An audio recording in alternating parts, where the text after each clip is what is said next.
Excuse me.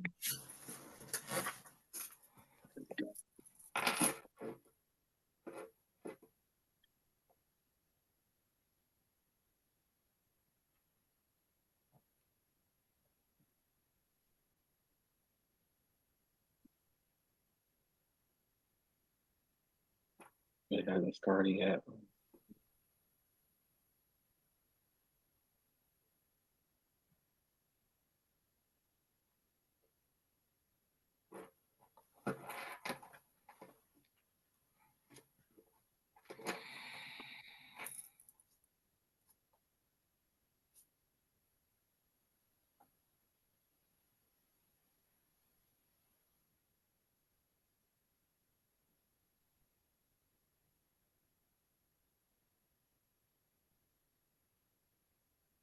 It actually has started on YouTube, but give me a second.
All right. Good evening, everyone. Everyone, and welcome to tonight's episode of CAG Chat.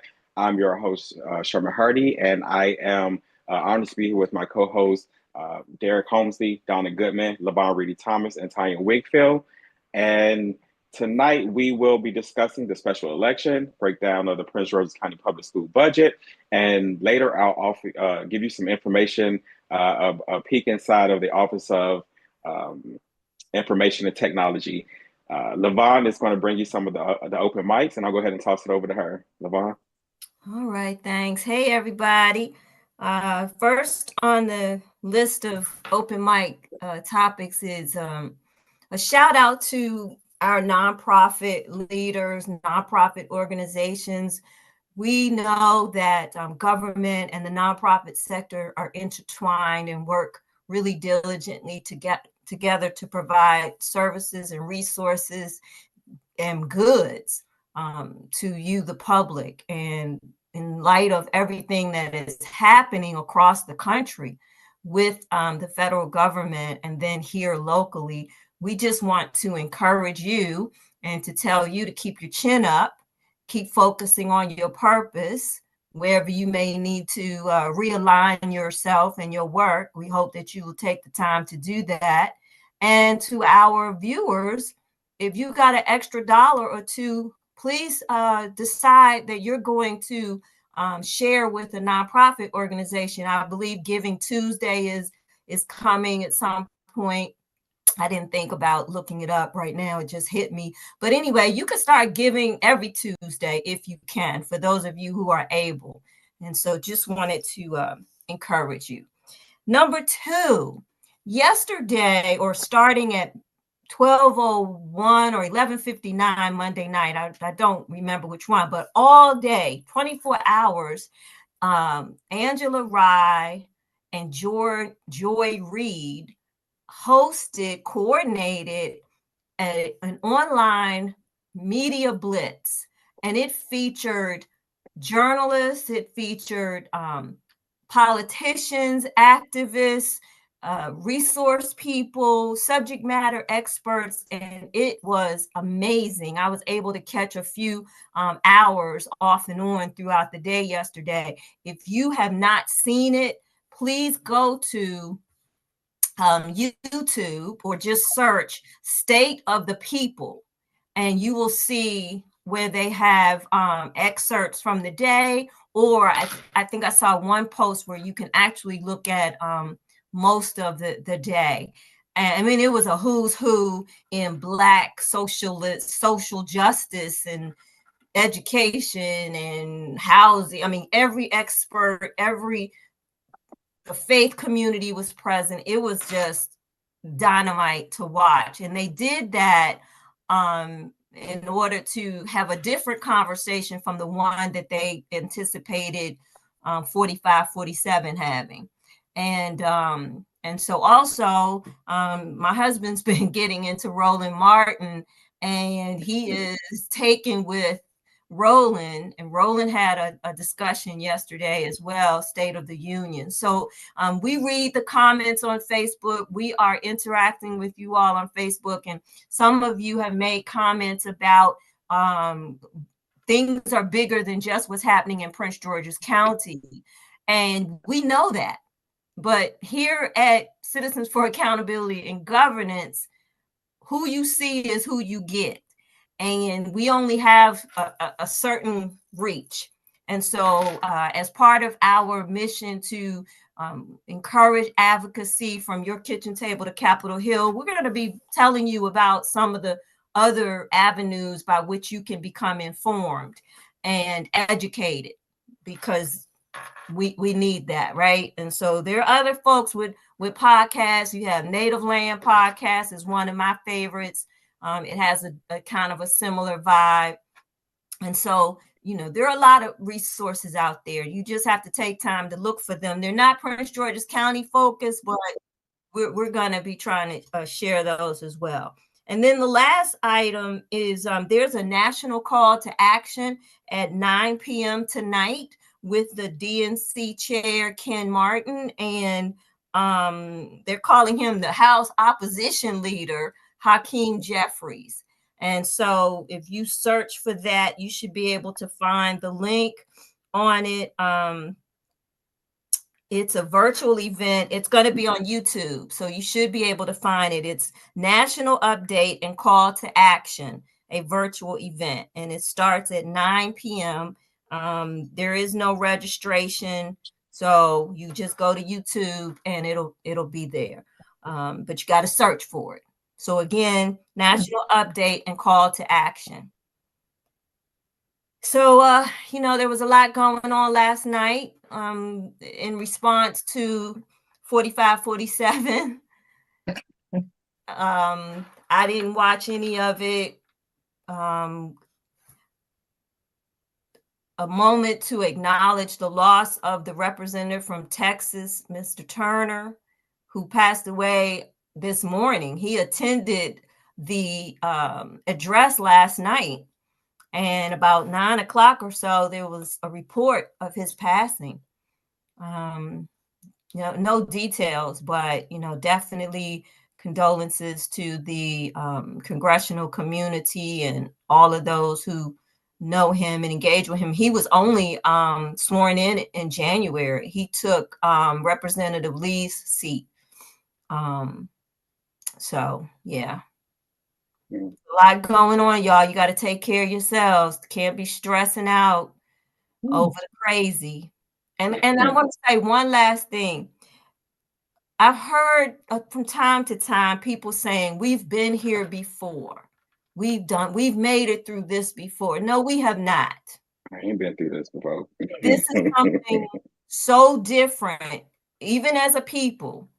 We didn't have the technology that's involved. We didn't have the government that's being, I mean, they were denying us things already, but as a humanity, in the words of Nikki Giovanni, it's Women's History Month too, so I'm gonna shout Nikki Giovanni out again.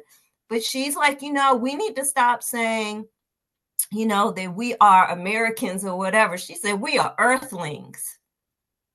And so I think if we just start connecting with you know, because I've been trying to get to another planet for a while. I actually started the GoFundMe, and if anyone out there would actually like to contribute it, I'll start it back up. GoFundMe, they ended it because I didn't get any funds, but I researched it. There's no possible way that you can own a planet, but I was seriously trying to figure out how I can get off this rock. Man, for real. Maybe you can hitch a ride. Somebody better tell that Space Link. Right. Maybe you can hitch a ride with Gail King. Mm. So that's it for open mic, unless anybody has something they want to add. No, I don't have I anything. see Angela is here. Yes, Angela Madam, has been indeed. brought on to discuss the election with us. The team wanted to bring her on. Hey, Angela, how are you? I'm good. Awesome, awesome. Because As well as expected. I will not, I don't have the option to be otherwise. I know that's right. Mhm. Well, I know. LaVon, how do you want to start lead this conversation? Hi, With Tanya? We're Angela. kind of like know- speechless there. Yeah, let's just So, let hey, Angela, give us a little bit about yourself. You're no stranger to the CAG Chat, but go ahead and let people know what you do and when you do it and where they can find you. Okay. Well, right now you can find me just on Facebook. I'm going to start Instagramming because I'm going to get some Instagram lessons. I have not been back in studio because they're having some challenges up there, but got to keep the information flowing. I've spent like 30 years in corporate America, as I think I told you guys before, working in the legal industry, and I've been in business for myself since 1999, going around, mentoring youth, speaking at different schools. I'm an author. I'm published. And for the past 40 years, I've been doing a Black History Jeopardy game, which will be held this year on April 26th. And so many people ask me, well, why you wait till April? Why not February? Because people need to know that Black history is 24/7, 365. Yeah, Right. That's I intentionally do not do it in February. Mhm. But anyway, that's pretty much it for me. So I what used to does your love me some shirt? Black History Jeopardy. We used to do that in middle school. That was fun. We used to Yeah. have to do those contests. What does your shirt say, Angela? My shirt says, before we work on artificial intelligence, why don't we do something with natural stupidity? Oh, oh, that's the perfect lead-in for our discussion.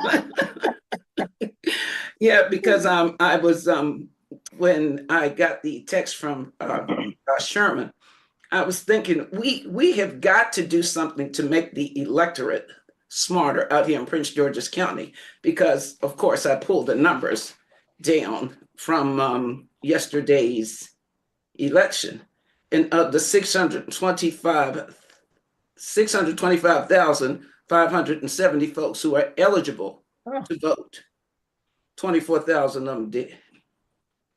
That's horrible. And that's still counting, because didn't they say a couple of weeks ago when Jolene Ivey resigned, withdrew, suspended, backed out, that they had received 45,000 ballots at that point?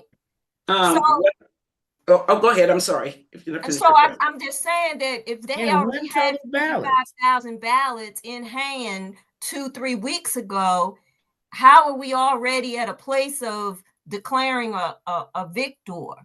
Well, first they lied because I just pulled this down from the Board of Elections. Jolene Ivey, mail-in ballots 1,509, in person 152. So that's a total of 1,661 ballots that were counted for her. So 45,000 ballots went in for her. No, it wasn't for her. They said that they had already received mail-in ballots of 45,000. Yeah, but see, here's the thing. As an election judge, I've learned that you send out to the Green Party, you send out to everybody. When you come to vote, we can't, if you're a registered independent, say, we can't refuse to let you in to vote. But your ballot is not going to be counted because we're a closed primary state. People don't know that. And I think elected officials take cold-blooded advantage of the electorate, because that needs to be, if I were running or if I had an office, that would be my priority, to get the electorate smarter, because people just do not know how the government works. They don't. freaking know. Yeah, I read a And comment that said the person's an independent and they didn't know the deadline to change their standing to Democrat so they could do it. And I think that before we get into the candidates, I think this is important as well, because we have got to start doing consistent voter education. And the Board of Elections is just sorry. Like yeah, they are just antiquated, I guess. I mean, I know that one of the candidates, I'm not going to name her yet, she did her due diligence of trying to get them to respond. They finally responded last week. And, you know, my thing is, they should have already been releasing a statement of direction about Jolene Ivey suspending, withdrawing, backing out, manipulating votes, or whatever she called herself doing. right. They should have, as soon as she notified them, they should have released a statement and said, here's how things work in Prince George's County. Because I went online and I found something that said you can spoil your vote, meaning you can go in after someone has withdrawn from the race and change your vote. But obviously that's not for state or local elections. It's not. It's So not. we need some new folk. We need some transparency. We need some new rules. Well, because I'm in my office now, I'm going to write every council member. I'm going to write the current acting county executive, and I'm going to write my friend who's in Westmore's office, Paul Montero. We have got to do something about making the electorate smarter, because again, you know, I'm run into libertarians, Green Party folks, and as I said, independents, etc., who think because it's an election day, they can show up to vote and their vote is going to be counted, and it's not. Well, is that is that really the elected official's job, or should the Central Committee be doing that? That seems more aligned with something they should be doing, is trying to educate the Democratic Party or the Republican Party. Quite frankly, civics, I don't know if that's being taught in school, It's but not. if it's not, yeah. we need to raise a bigger stink than we are about financial management, because those go hand in hand. I agree with you 1,000%, but I have been writing. What happened to home economics? Wasn't that what that was for? What? I'm sorry? Home economics. That's for, cooking, cleaning, you got to maintain your house. That was home economics. Balancing a checkbook should have been part of that too. It was? Absolutely. Well, we had that. Okay, we had that. That was I only a long heard time cooking, ago. But you're 2 generations down from me, sir. Yeah. I had that in my home ec class at Central. No, I was in junior high when I had. No, they need to get back to the junior basic high. and teaching everyday skills. Absolutely. This is ridiculous. But as I was getting ready to comment on what you just shared with me, I've written the Democratic Central Committee since Jesus was a baby. I've written Perez. I can't count the number of times I wrote him, but I only wrote Jamie Harrison like 4 times, and crickets. I told Spidey I need to get Jamie on the show. Yeah. Anyway, so any what? You keep them blinded, and they'll keep on voting emotionally, like they vote. My best friend, my ex-employer, my college sweetheart, my college bud. It's always, but what have they really done? And that's that's the politics that we keep hanging on. So, Angela, what do you think about the outcome? Money talks. But not always. Developers talk, huh? Yeah. Yep. Because how can we say developers talk though? Because I'm sorry.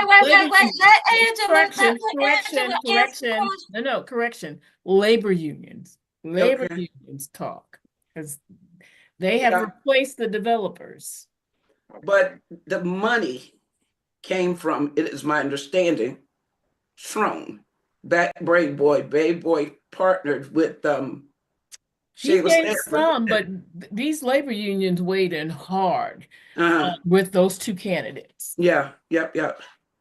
So, but again, I really think that the solution is we have to educate it. And since these central committees have turned a blind eye to us, it's incumbent upon us, the community. Since I haven't written the folks that I just named, I'm going to write them. I got to give it a shot.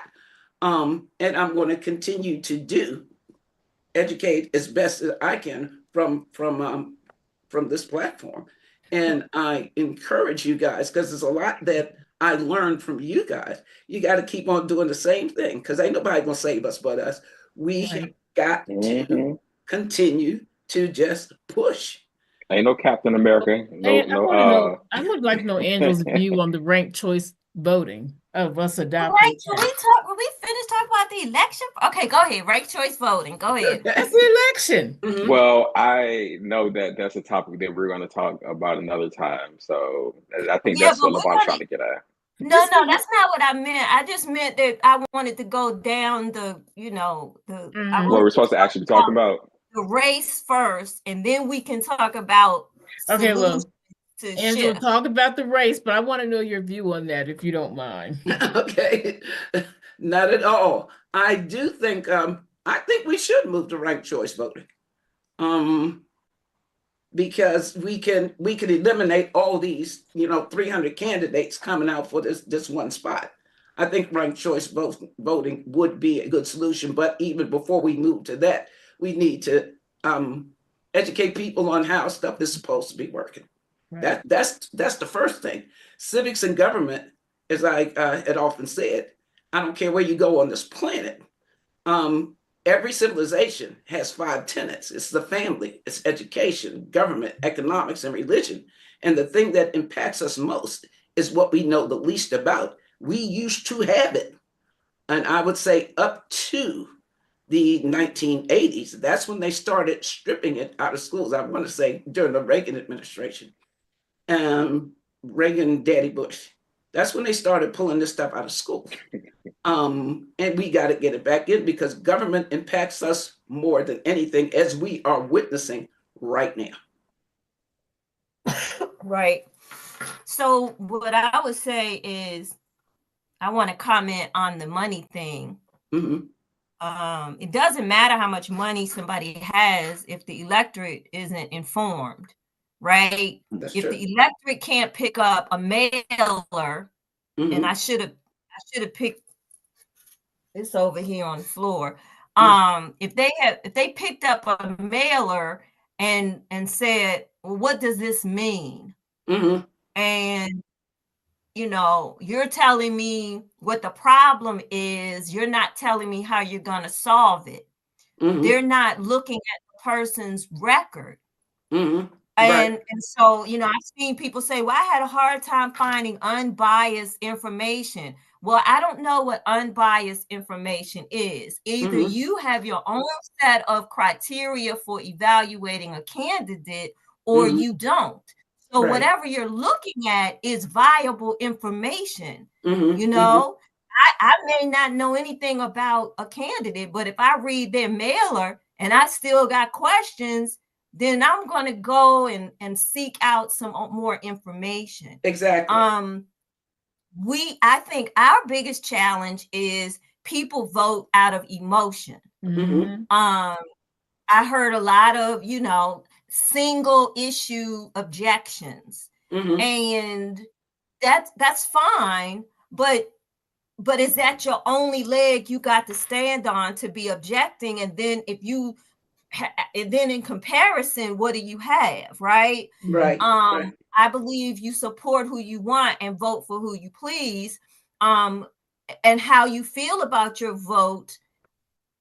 If you just want to vote on principle, then by all means. If you want to vote towards victory, then you may have to make another decision, right? So I think that emotions are running too high on everything.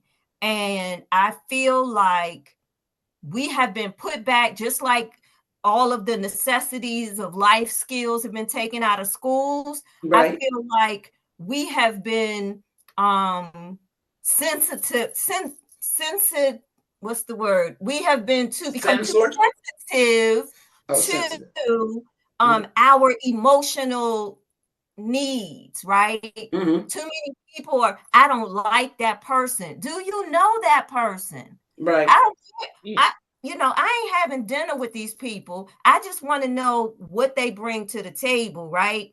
Right, And right, so right, it's right. very high school, homecoming, king and queen-ish conversations that we're having. Go ahead, Tanya. But see, if you dumb down something Mhm. to the level that there is no logical thinking, there's only emotional. Right, Mhm. exactly. That's And my that point. is what we have, we have a school system that has been dumbed down to the point that we have nothing but, well, I'm not gonna say nothing, but the majority of our electorate are followers. You tell them a good story, which sometimes is a lie, but you tell them something good that tingles their ears, and they don't even have enough of strategic or critical thinking to say, you know what, that really doesn't make sense. And I'm not saying this about any particular candidate, I'm just Right, saying this. right, right. If you tell me, if I know that where I live, 80% of our revenues are is our taxes, property taxes, and I have a deficit already that I got to Mhm. close, and Mhm. I have spending that I have to do for the new year, if you tell me I will not raise your taxes, that should be that should be immediately. Right, right. But because we have been dumbed down so, and we Mhm. don't know how to connect things, that's why it is so easy for us now to all of a sudden be shocked with what Musk is doing by closing one agency and seeing the trickle down effect, because we've been dumbed down to just listen, receive, and believe, I and think not ever investigate. over and above that, I don't even think it's that deep. It's visibility gives credibility. The There more you go. signs you see, that's who they must be okay. So that's who I'm going to vote for, because people are busy focusing on survival. Right. And because we don't know the information, and nobody, thank God for you guys. Um, some people are getting it. It ain't fast enough for me, but we need to push to get this out to the community some kind of way. I agree with you, Sherman, that we need to get on the school board, because I remember when I first moved out here, we could go to a school board meeting and demand that certain things be taught in the school, and they were taught. So I don't know, and I've been to the state board of education website, and when you ask about curriculum questions, it's just a bunch of rhetoric there. It's nothing clear there. We have to, as a community, just get off our laurels and push where we can push to get the information out there. Right. Well, And speaking of getting information, it ain't just the students, because it's the adults too. well, that's what I'm I've saying. We get the seen, information out there. yeah, because some of the adults act lazy as well. I Well, mean, I you got in got to trouble for remember, saying that on Sherman. Facebook, but I'm like, dude, the information is right there. How can you But not know? There's an Sherman, election. Like, remember. there's signs everywhere. There's like, But yeah. Sherman, remember, some of them came up under this flawed education system. Hmm. And So, also, when I was in I mean, I school, came up under No Child Left Behind. I mean, I was Oh, that was almost a at the mess. yeah, but epicenter. you I were was in from Florida. Florida. You were in Florida, and every state could create their own accountability system. Mhm. And here in Maryland, what we did, this is just my personal feeling, was done in a spirit of being racist and making sure that we could do zip code education. But But that's over now. How long ago was that? well, wait a minute. I don't know that that's over, but I was continue. going to say, yeah, Mhm. these are the young adults that are out here. The 30-something year olds are the ones that Well, that's it. Exactly. Right. Those are the people that are now the adults making the decisions. So you have to remember here in Maryland, back when, and even before No Child Left Behind, Goals 2000, they, because everybody want to start with No Child Left Behind. I hate to say it, y'all, but hey, there was a Democrat, Goals 2000. That was a Democrat pushing that. And that was pushing a lot of things to really push zip code education, where we start pulling out math and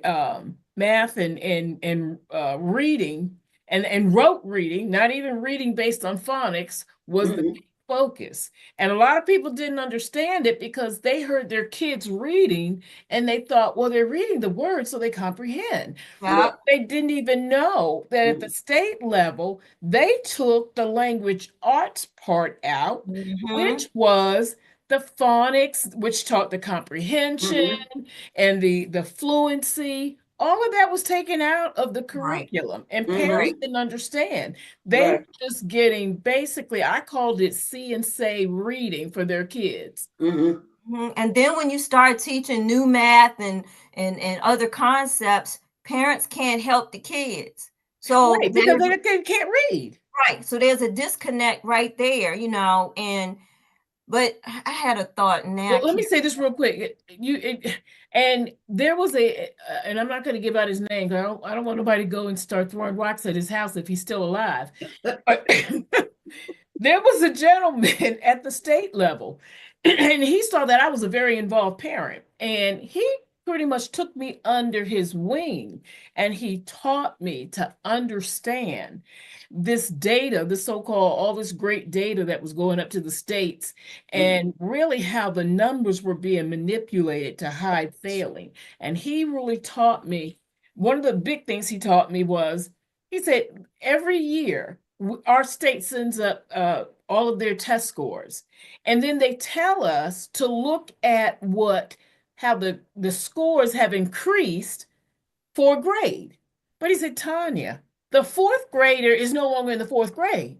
They're in the fifth grade. You got to start looking at how are the fifth graders now looking compared to, because those were old fourth graders. So how are these new fifth graders that were fourth graders that were fifth graders are now performing? And once he showed me that, I set up a workbook, an Excel workbook that actually did that. It compared year by year so that I could really see the numbers and you could see the failure that was really happening. And of course, the superintendent at that time didn't want to hear any of that. But a lot of people were fooled because they were seeing some increases and they're saying, oh, my child's doing good. My child, fourth grade, they're doing good. No, that's a whole new set of fourth graders. You need to look where your child is in fifth grade. And so those students are now adults, and we're talking about emotional attitude versus intellectual aptitude. That's really what it boils down to. And unfortunately, in the Black community, it's not something new. It's just sad that in Prince George's County, and I'm going to keep saying this, and y'all know at one point I was doing history pieces on Prince George's County. We got to stop acting like we ain't Black. That being Black is not a challenge, that it's not a problem. It's not, okay, we can be Black and proud, but we can be Black and wrong. We can be Black and well off, higher income, but we not Black and affluent. Because like Angela just said about money, if we had money in Prince George's County, we wouldn't be complaining about a David Trone or the late David Hillman who gave a lot of money to politicians. We're the Black people with the money. I'm gonna tell y'all about, and this is about election too, Sherman. There are Black people in Prince George's County who may not be wealthy or affluent, but they got good money. But you know what? They make money off of doing business in Prince George's County. So they are hesitant to support a candidate who would be better for our county because they don't want to miss out on their contract. Gravy train, yeah. They don't want to be blackballed. So I Mhm. believe that the challenges that we have in Prince George's County are unique to us being a Black county. And we have to start functioning from a place of being a Black county. And until we do that, until the county leadership develops a strategy and instead not propaganda about being Black, we're going to continue to have these conversations. So Black entrepreneurs, y'all Black folk making double six figures, start writing your checks or putting your money aside now for 2026, because some folk are still going to come back. It ain't a guarantee. That crap they were talking about is 10 years. It don't have to be 10 years. It doesn't have to be that the presumed winner will win in 2026. Exactly. Right? Right. And so what we do have to do is continue to hold people accountable to what they said they were going to do and what they said they were not going to do. And until they are sworn in June, that's when the official office is Exactly. taken, they are still accountable for the work of the state's attorney's office, and we got some questions. Well, but not only that, one other point about this, because to win a primary and then say, I can't wait to serve you, we better understand what 24,000 people came out to vote. Well, last I saw, there is about 40,000 registered Republicans in Prince George's County. So keep being lax and thinking you got it all. There you go. Yep, exactly. It's 42,548 registered Republicans. And they will show up, I promise you. That's right. And the unaffiliated, the independents, 104,000, almost 105,000. Exactly. If So no that's a one good else, point. remember, it was a Republican that proved that a write-in campaign works. Lisa Murkowski in Alaska. Yes. She showed a write-in Campaign campaign can work. So Yes. don't get all relaxed and say, oh, I can't wait to be your county executive. There's enough. There are enough Republicans. And don't assume that the Democrats are going to come back and vote for you. Well, that too. Exactly. Because here's another problem that we have. A lot of Democrats don't come back and vote in the general because they figure it's a shoo-in anyway. So it's not really enough votes for you to be declaring victory in the first place. And the second place, you still got 3 months to go. Right. But I also want to address. I love how y'all live in La La Land. That's not La La Land. Okay, what does that mean, We need to look at it means that y'all know good and well that the way Prince George's County is set up, how this is going to go. And we may say, oh, the Republicans may show up and show out, or this person, that person, but the likelihood. Well, it's not like her you know what? The likelihood is the fact that we're saying the likelihood could be the very reason we're caught off guard. Okay. And I mean, the Republican may not be the most savvy candidate, but you know what? We cannot discourage people from exercising their right to choose. Nobody's. No, I'm just saying we don't want to imply that it can't happen. Right, because we don't know how they may mobilize. I might wake up and decide I'm Republican leaning. Okay. It doesn't matter. But what else? I had another thought. I talked about the money. All right, let's just talk about the election now. Okay, I've got a point to raise as well. If Ray Boys is going to the county executive office for 18 months, that means we got to have another special election. No, it's an appointment. Or is that no? And the candidate's already campaigning for it. Juanica? It's one of the names. Was the first person I saw that officially declared. So she's going to be. So this position is going to be an appointment. Is that by the circuit courts, judges? Probably something similar to how the it's done for the delegates. This is. And this is also again, for 18 months also, right? yes. Yeah, just Well, for it'll be less than 18 months, but yeah, Okay, so then the actual to election finish the term. season begins 2026. 2026. So at that point, so that's okay. So I'm just So they only have a year to campaign. I mean, by the right. time you get sworn Exactly. in, you have a year before for the primary will be in June. So it's like so wasteful. And again, we need our charter. That's what I was going to bring up. Part of our challenge is the charter.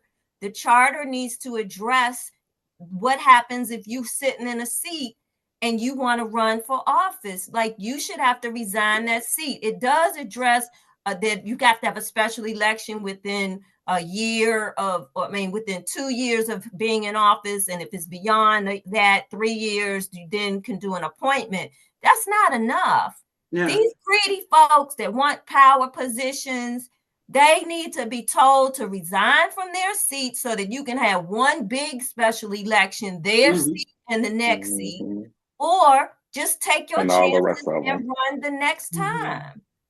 Well, I mean, I think we need to change the charter so that the county executive position, the what is it, the deputy or that The person CAO. should go into the seat and fill the rest of the county executive's term and stop all this special election. It just makes, you have somebody in there already that's working closely with the county executive.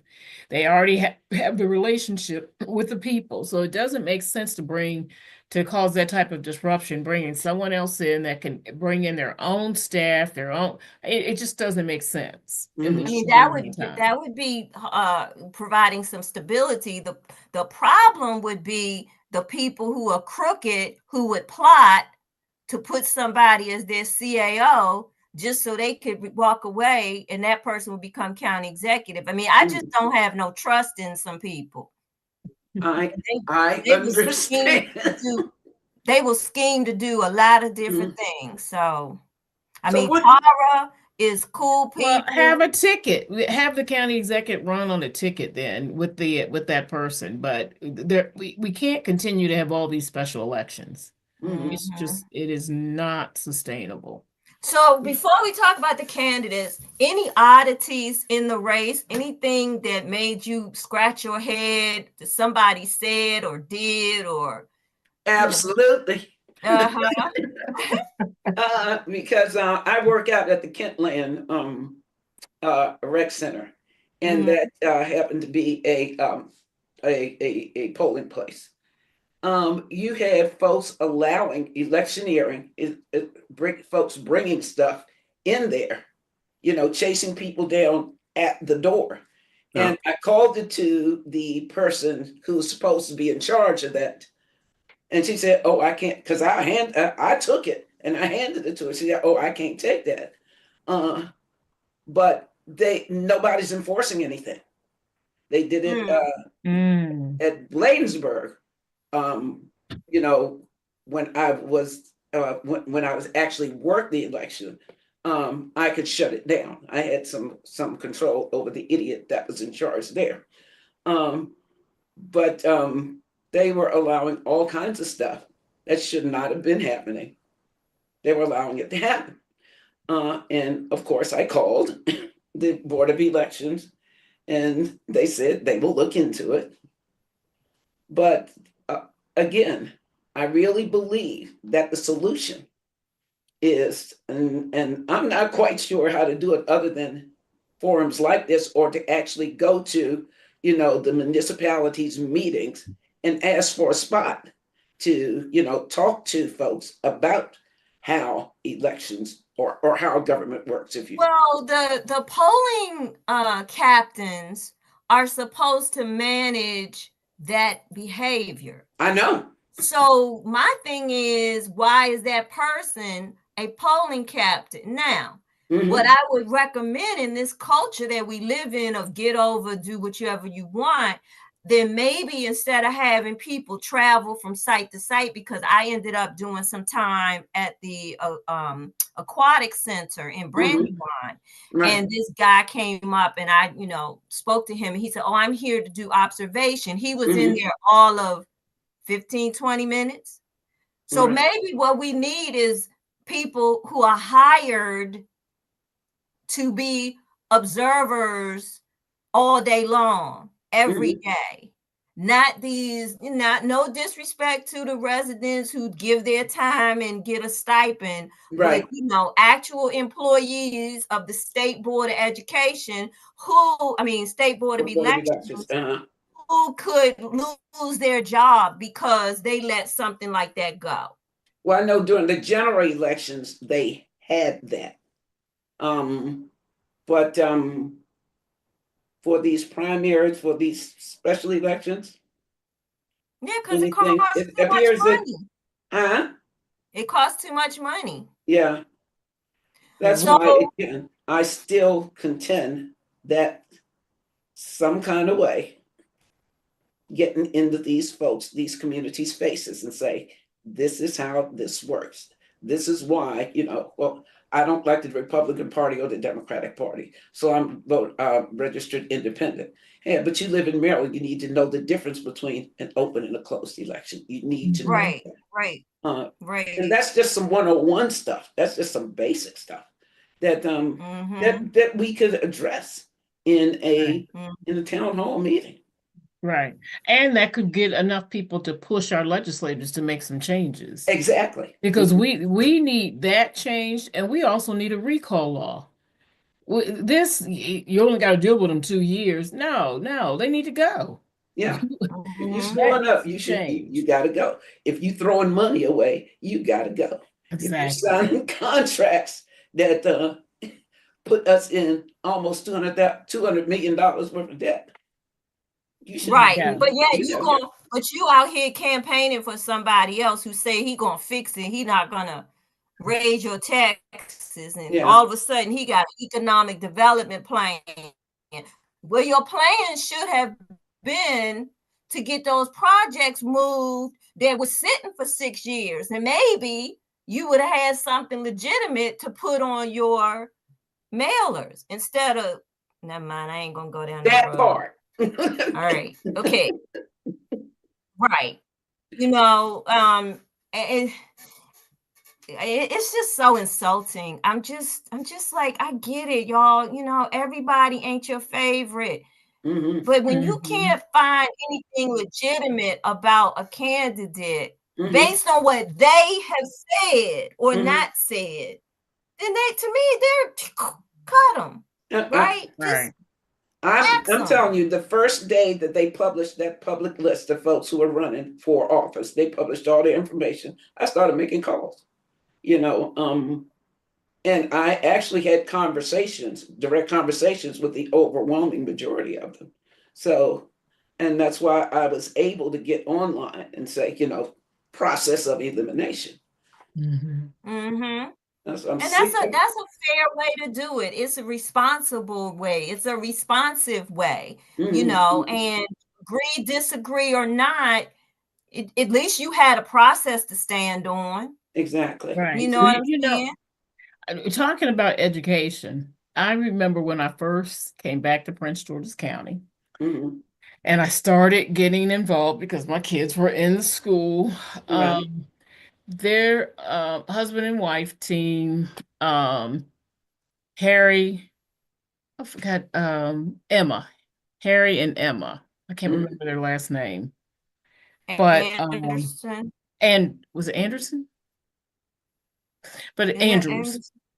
Emma and Harry Andrews. And one of the things I loved about what they would do, they were genuine as far as trying to make sure you understood things. Right. And they were sharing with us that there was a time, and of course it went away with our Black rule. And that's what's so shameful about this. We should have continued, if we didn't continue anything else, that's the one thing we should have continued. And our elected officials would come out and they would do just that, voter education. They would talk to you about the process. They would talk to you about the bills. I mean, not just come and say, "Oh, we're going to have a listening session." No, they talk about the legislation they're about to present. And she said they used to have that. They kept the community engaged, and it was like the more we became more of a Black majority. Integrated. Yeah, that just went away. We really have to get back. We see what happens when we don't have proper education. We can see it in our school system. We're seeing it in our community. And even if our elected officials won't get together now, we got to find a way to do it. We had PTAs. And I can tell you this for a fact because I was with that PTA. We were teaching people to get the information to vote smart at the county level. And then the county level, they were teaching or they were spreading that information out to the local PTAs. And before we knew it, we got a letter from Maryland PTA. And the part that was so shameful about this, the Maryland PTA president at that time was Black. She was the first Black Maryland PTA president. And she rolled right along with the program. They actually dissolved the county PTA. And they said it was because we were teaching things that were not aligned to the Maryland PTA goals. And we were teaching the things that we were telling people at the county level. We had people coming up from the school system to make sure people got the information so they could vote smart. They were showing them about in the school system, how the budget worked, how the school improvement process worked, how information when it was sent up to the state worked. We were talking about the opportunities for helping people in poverty and what we needed to do to get people off the poverty. We were doing things like that so that we could help expand the economic base. Maryland PTA, and I still have that I'm gonna try to find that site because I put the website up. I forgot the password, so it's still up there if I can search for it. But I put everything in there that Maryland PTA did, all the lies they told to get rid of the county PTA. And that was bringing parents together. That was bringing teachers together. That was even bringing some vice principals who knew nothing about the school improvement process. So people were informed. We're going to have to get back to that and just understand that we cannot count on a lot of the people at the top because they get comfortable with being a part of the in crowd, the clique, whatever. But I want us to do more on this chat to start bringing in people who can do those teaching lessons, and then we probably will actually have to start going back out into the community because people need to see the face so that they can trust the information, be able to ask the questions up front. It's just not going to be an easy job for us. But listen, I talked to somebody about their choice of candidate, and they couldn't give me one example of what this person had done. It translated to being responsible for the county. Couldn't do. I asked it multiple ways, and they couldn't give me one answer. The way they answered it was just like a resident saying, "Well, when I had a pothole on my street, so and so had them to come out and fix the pothole." Right. Well, that's just one thing that they did, but did they get all the potholes fixed? Exactly. Or did the people drive over all the other potholes to get to the one pothole for the one street in the county? Because to me, you should have been thinking, while y'all are out there for the day, how about you hit as many potholes as you can? Right. And so the person was just didn't understand, and all the pettiness, the petty reasons are just beyond me. One last question before that's what I told them. I said, you're no better than the emotional residents. Right. Why should we trust what you say? Right? Because you like the person, man, get out of here with that liking stuff. I don't want to hear that mess. So the last question that I have about and I don't know where Sherman when he's not participating in this conversation. Hey Sherman, come back. So like the other thing is, what do y'all think? And Derek, you can jump in. How do you all feel about signatures, petitions to qualify candidates to run for office? People were complaining about it being too many candidates. And I know in some counties or cities or wherever, you have to present, 5,000 signatures of support for your candidacy before you can start campaigning. Get on the ballot.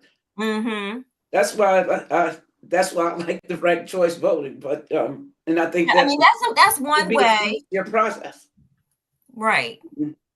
And I think the ranked choice voting, it moves out that two-party dynamics. I mean, this two-party dynamic is just, it to me. Sickening. Go ahead, Angela. I said it's sickening. But go ahead. Yes.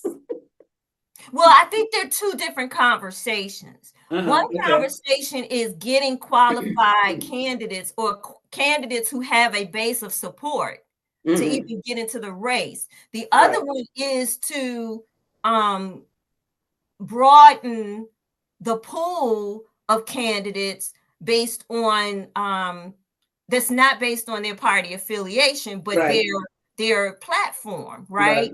So it could be either or, it could be both. I just like the idea of you getting out there and talking to people before it's actually time for somebody to vote for you. Well, yeah, that's what I'm going to say. If they were to do something like with the signatures, you got to give a period of time to give them out there to get their voices out there. Right. All right, let's talk about the candidates. All right, so I think that I will start from, I'll just throw people out, okay? Marcellus Cruz. AI is not going to solve all the problems in America. And I would just leave it right there. What got me about him is when he was running for the Senate seat last year, I kept thinking, now that's something for a county executive candidate to talk about. But he became the county executive candidate and he ain't talk about most of the stuff that he said. Yeah, when I had the occasion to talk to him twice, once on air in studio and once here, and his whole conversation, AI, I'm going to introduce artificial intelligence to kids so they'll have their certification by the time they get to seventh grade. And I'm saying, okay, what else are you going to do? And we would always go back to AI. Wow. And I really think that's a big problem. That is desensitizing. It's just desensitizing everybody. We need to get rid of a whole bunch of that. But that was his whole conversation with me. And you can go back and listen to, was it February 4th? Because he has a business. That was the solution to everything. I said, okay. So all right, let's throw up Ron Hunt. That Bama. Yeah, that's my homegirl right there. She said Bama. Okay. No, because I talked to him on the phone too, and I went and I looked at his videos, and I was selecting them at random, but when I got to, and because I didn't look at the second video until probably the fourth, when I went through the fourth one, he's talking about Silver Spring being in Prince George's County. I'm saying, oh wow, that's not a good look. Okay. But when I looked at him at some of Belinda Queen had a meeting, and it was two meetings that I looked at him at. But anyway, that he was saying he was a bully. He was arrogant, and he said, "I can do this better than anybody in here." Yeah. I know how to do it. I know how to do it because I did it before. But see, I'm from DC, and I know a lot of police people in DC. So I went and talked to them, and they said, He is not the answer. That man is he came across kind of certifiable to me. Yeah, very interesting. Yeah. Tanya, that's your boy. Mhm. Ooh, no, I just say he presented himself like the Godfather. That's all. Mhm. Yeah. Yeah, a Yeah. couple people asked me, "You sure he not a Trumper? You sure he not a Republican?" I was like, "I don't know nothing about him. I just know Yeah. what I hear." Yeah. Well, our conversation was very cordial, but when I got to witness him in these meetings, it was like that man was unhinged. Mm. And that was my takeaway from him. I'm trying to see how many votes did he get? He got a total of 202 votes. Oh wow. Mhm. All right, Albert Slocum. Somebody else? Are you talking? No, I Anybody know. can give us your take on him. Well, Albert Slocum, I happen to know somebody who, because when I can't attend an event, and I have to go someplace else, this is the woman who, kind of keeps up or keeps me in the loop if I miss something. But she's friends, if you will, with Albert Slocum. And when she told me he was a little certifiable as well. Oh God. Yeah, he doesn't have it all together. And I think that she had said something about he tends to lean on religion a lot.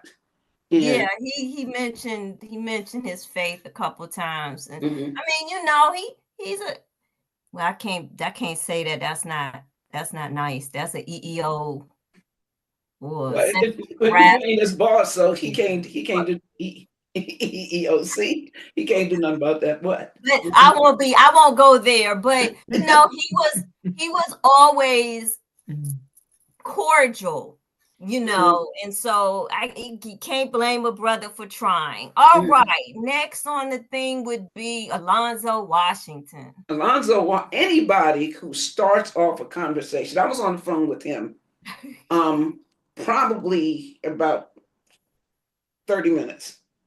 The first 10 minutes, he was giving himself attaboys for all his credentials and how he worked in the Senate with Joanne Benson, not, coming across like he was elected as opposed to being appointed. Um, but again, you never know who you're talking to. But anybody who leads off with, I've got this credential, that credential, and the other credential, and I know this person, that person, and the other person, and I didn't even get the opportunity to ask him a question until we were 10 minutes in.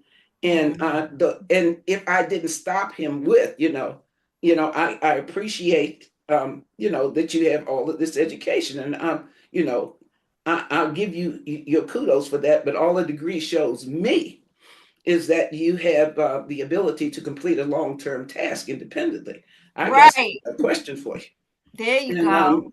then when I asked my real questions, oh, I agree with because I was asking him about it was a school question, and how much money did he? No, I know what it was. It was about the schools being built and how big a deficit that we were in. And first it was, yeah, we need new schools and yada yada yada. And then I said, but we have a teacher shortage. Oh yeah, I'm going to address that when I get in. But it was just like I would point out a problem.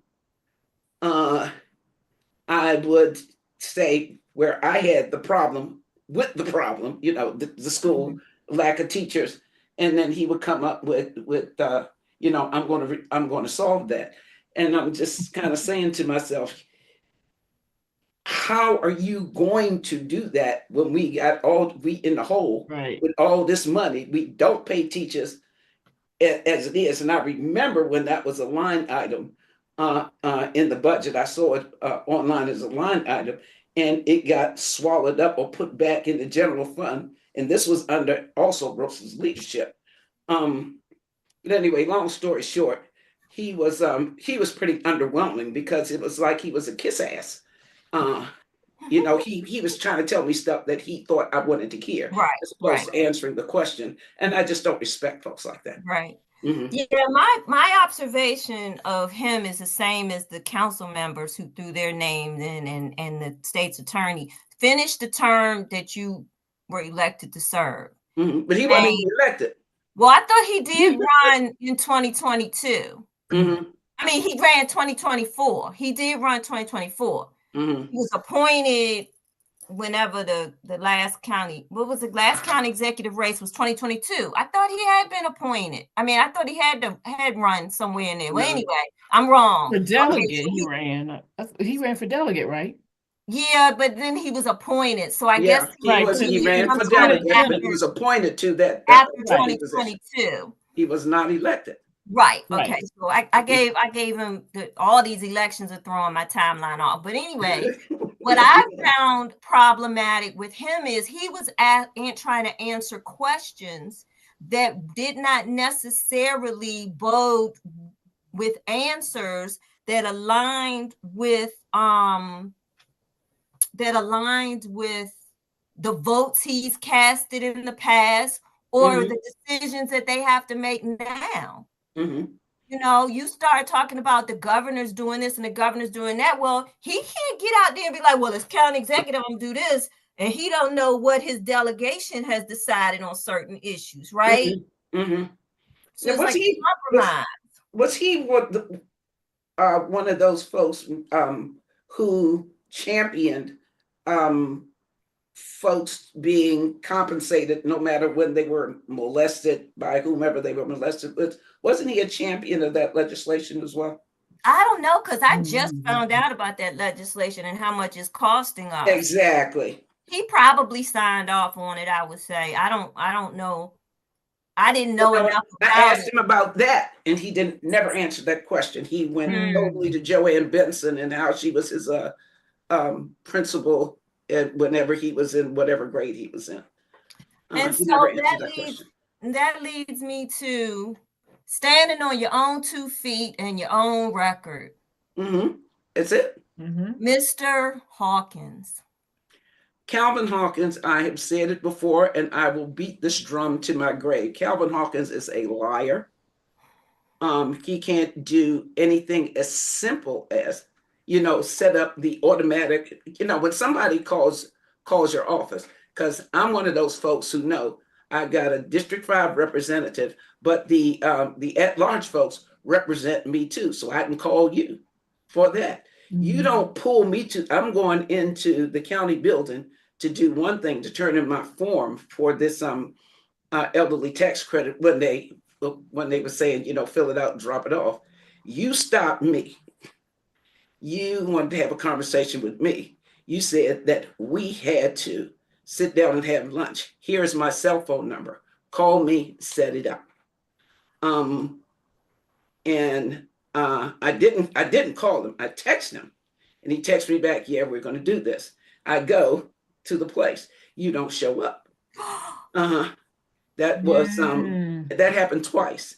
So anybody and you can play with anything I got. Don't play with my time, because that's the only thing I can't get no more of. So he lost me there. And then I had conversations with several other people, some folks over in District 8, because a lot of my business partners used to still live out there. They were telling me horror stories about him as well. He never does what he says. And anybody who can't do something as simple as keep their word, because again, in the final analysis, that's all you got. And then you campaign on doing just that. Yeah. And I got my own story about finally getting a meeting with him. And I worked with Calvin. And I supported him in 2018. And I said, so when we gonna talk? And he finally shows up to my neighborhood late. Didn't say he was running behind. He on a limited clock. And then he has a phone call. Like, I don't care who's calling you. Right. And so I gave him the high points of the purpose of coming out. And they never addressed it, never followed up or anything. So my thing is, when you got select people that you are concerned about, you should walk around talking about, I care, and I'm about the people and I'm this, because no, you care about select people. Mhm. And so I gave him grace all of these years. I didn't Mhm. badmouth him online. I didn't say nothing about him. But you running for another seat, you need to stay in the seat you in. And since Exactly. you choose not to, and you didn't Mhm. listen to me and how I told you I thought you should manage your at-large seat, because I'm not one of your leeches. Mhm. I'm just a concerned resident and a colleague, right? I'm a comrade in service. Mhm. Chose not to listen to me. I get to talk about it. And I still didn't go as hard on him as I could have, but Mhm. no, I don't want to do that. Anything, Tanya? Anything, No, I Derek? want Angela to finish, and then we jump in. No, no, I want to hear from no, Angela. I went in on Calvin Hawkins because I'd gone to some county council meetings where they were voting on certain things, and he would not take a stand. He would not take a stand. And why are you in the office if you're not taking a position one way or the other? Or he would change his stand. Mhm. Well, the meetings I went to, he wouldn't take it at all. Not take it at all. Right. Mhm. All right. Anybody else? Not No, yet. I'm All we waiting to got hear left is Angela before Tanya I Sweat comment. and Sharon All Baker. right. Next one is I'm gonna go with Rashawn Baker. Well, again, when Rashawn was in office the first time, and I think, well, maybe I might have had this conversation with you, Tanya, but that when he backed Maxwell, well, back then, I know a lot of people who were teachers, and they would come and tell me horror stories about some of the things they were going through in their building. But I have a sister who was retired. She started teaching when she was 21 years old. She finished college in like 2.5, less than 3 years. But anyway, she retired from DCPS and she came over to Prince George's County and she retired from them too. She was a master teacher. As a matter of fact, in DC, they moved her from school to school to get test scores up in math, especially in math. But any good teacher is going to find out what you do not know before they introduce a new concept. They're going to make sure that you mastered what you're supposed to master before they introduce a new concept. While she was teaching down at the Annapolis Road Academy, and she tested because that was an adult education center. She was charged with teaching algebra 1, but she tested her class, and they didn't know basic arithmetic, simple arithmetic. So she went and told the administrator that she couldn't teach that. She said, we're going to have to teach these fundamentals before we can move someplace else. And when that administrator told her, the directive from Maxwell was the superintendent at the time. Said, no, you have to teach this. And I don't know what the rationale for it was. And she said, no, I can't do this. They don't know basic arithmetic. I'm setting them up for failure and I will not do that. She said, well, you have to teach what I say or you don't have a job. And she got her stuff. I was getting ready to say a bad word. Rolled out and retired.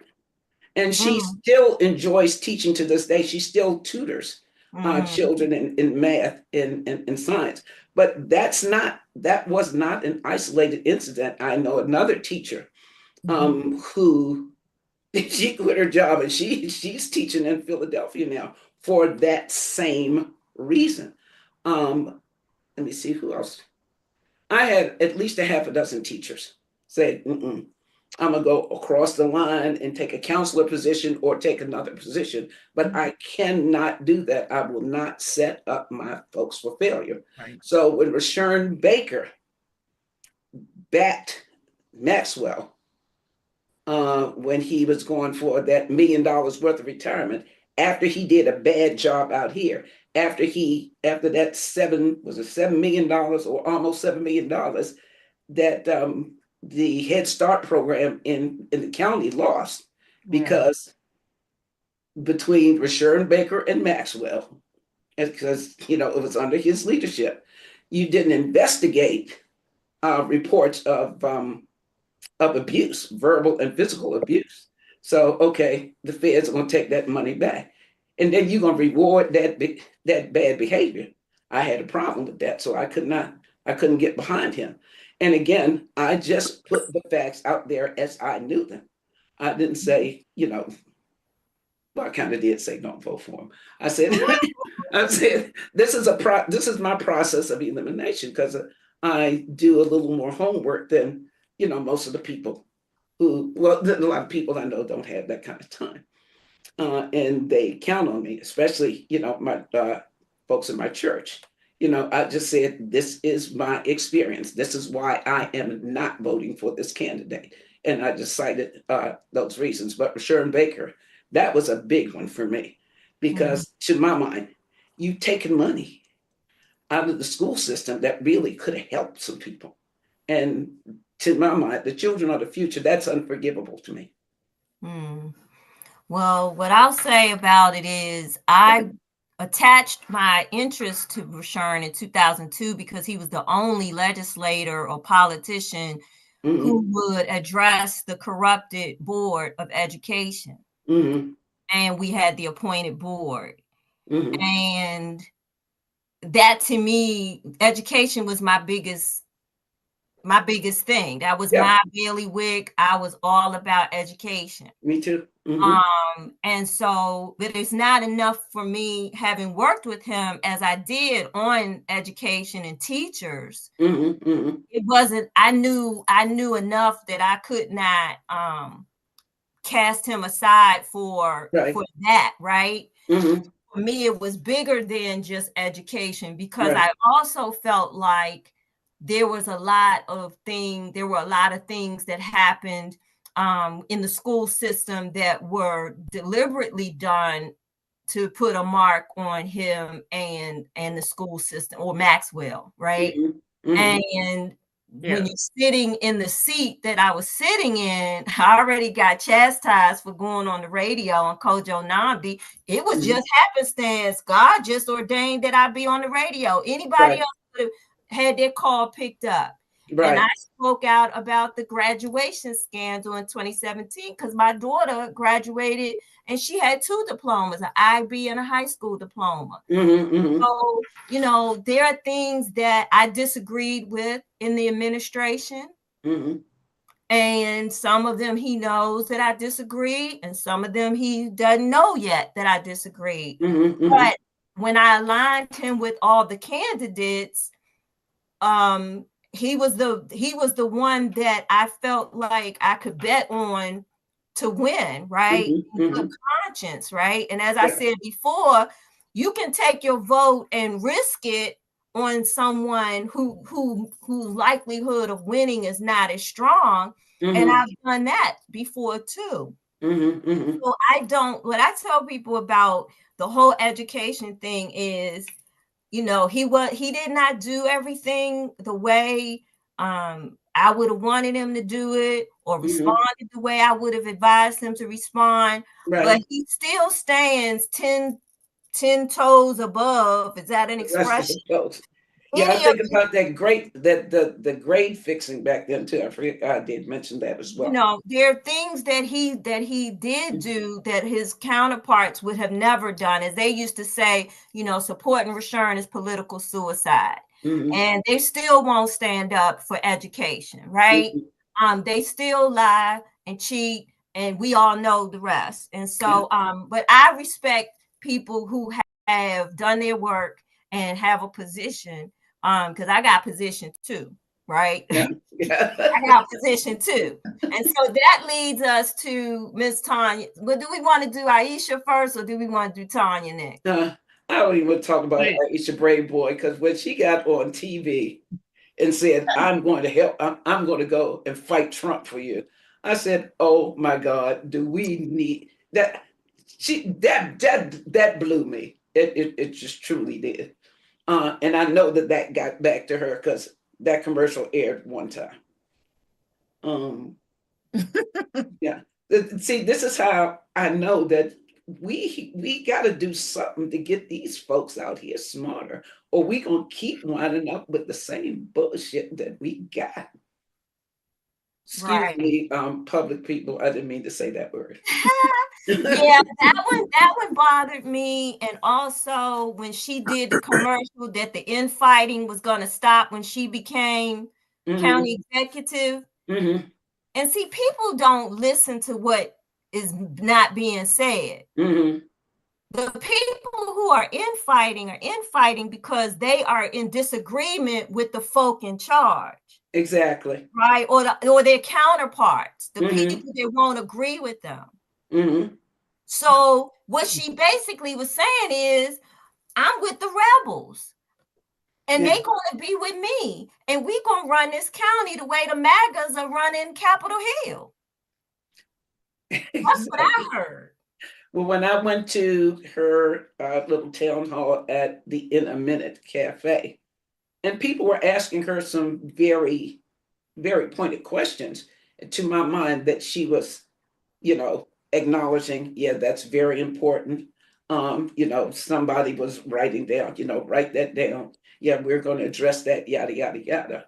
But there was a question toward the end of that particular forum that was asked, well, what are going to be your priorities for Prince George's County?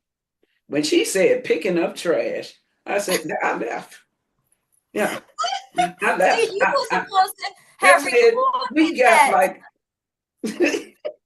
99 problems, and that's going to be your number one. That should have been a recorded event. Yeah. After I promise you, when she said that, I stood up for that meeting because it wasn't any other seats. But when that question was asked, and she said it with conviction, look,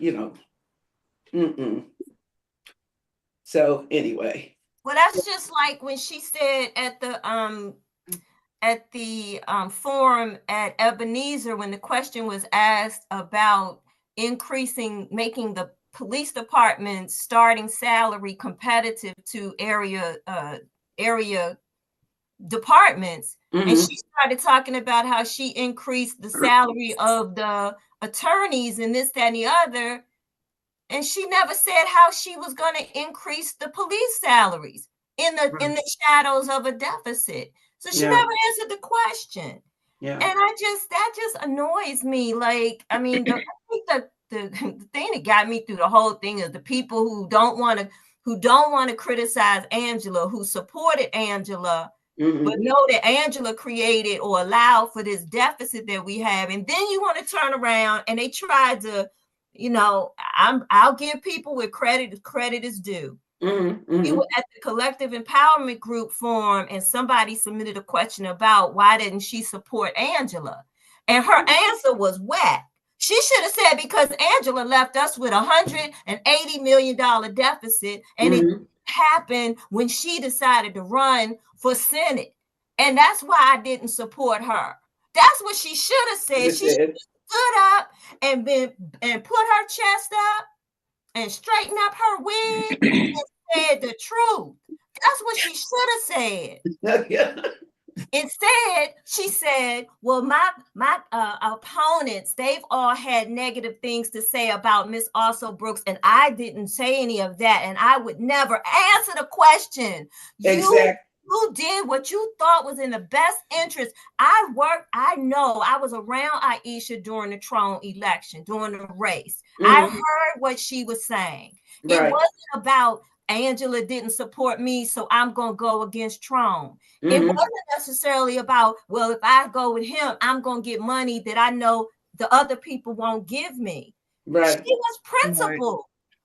Right. I never heard Aisha speak the way I heard Aisha speak during those campaign events. Right?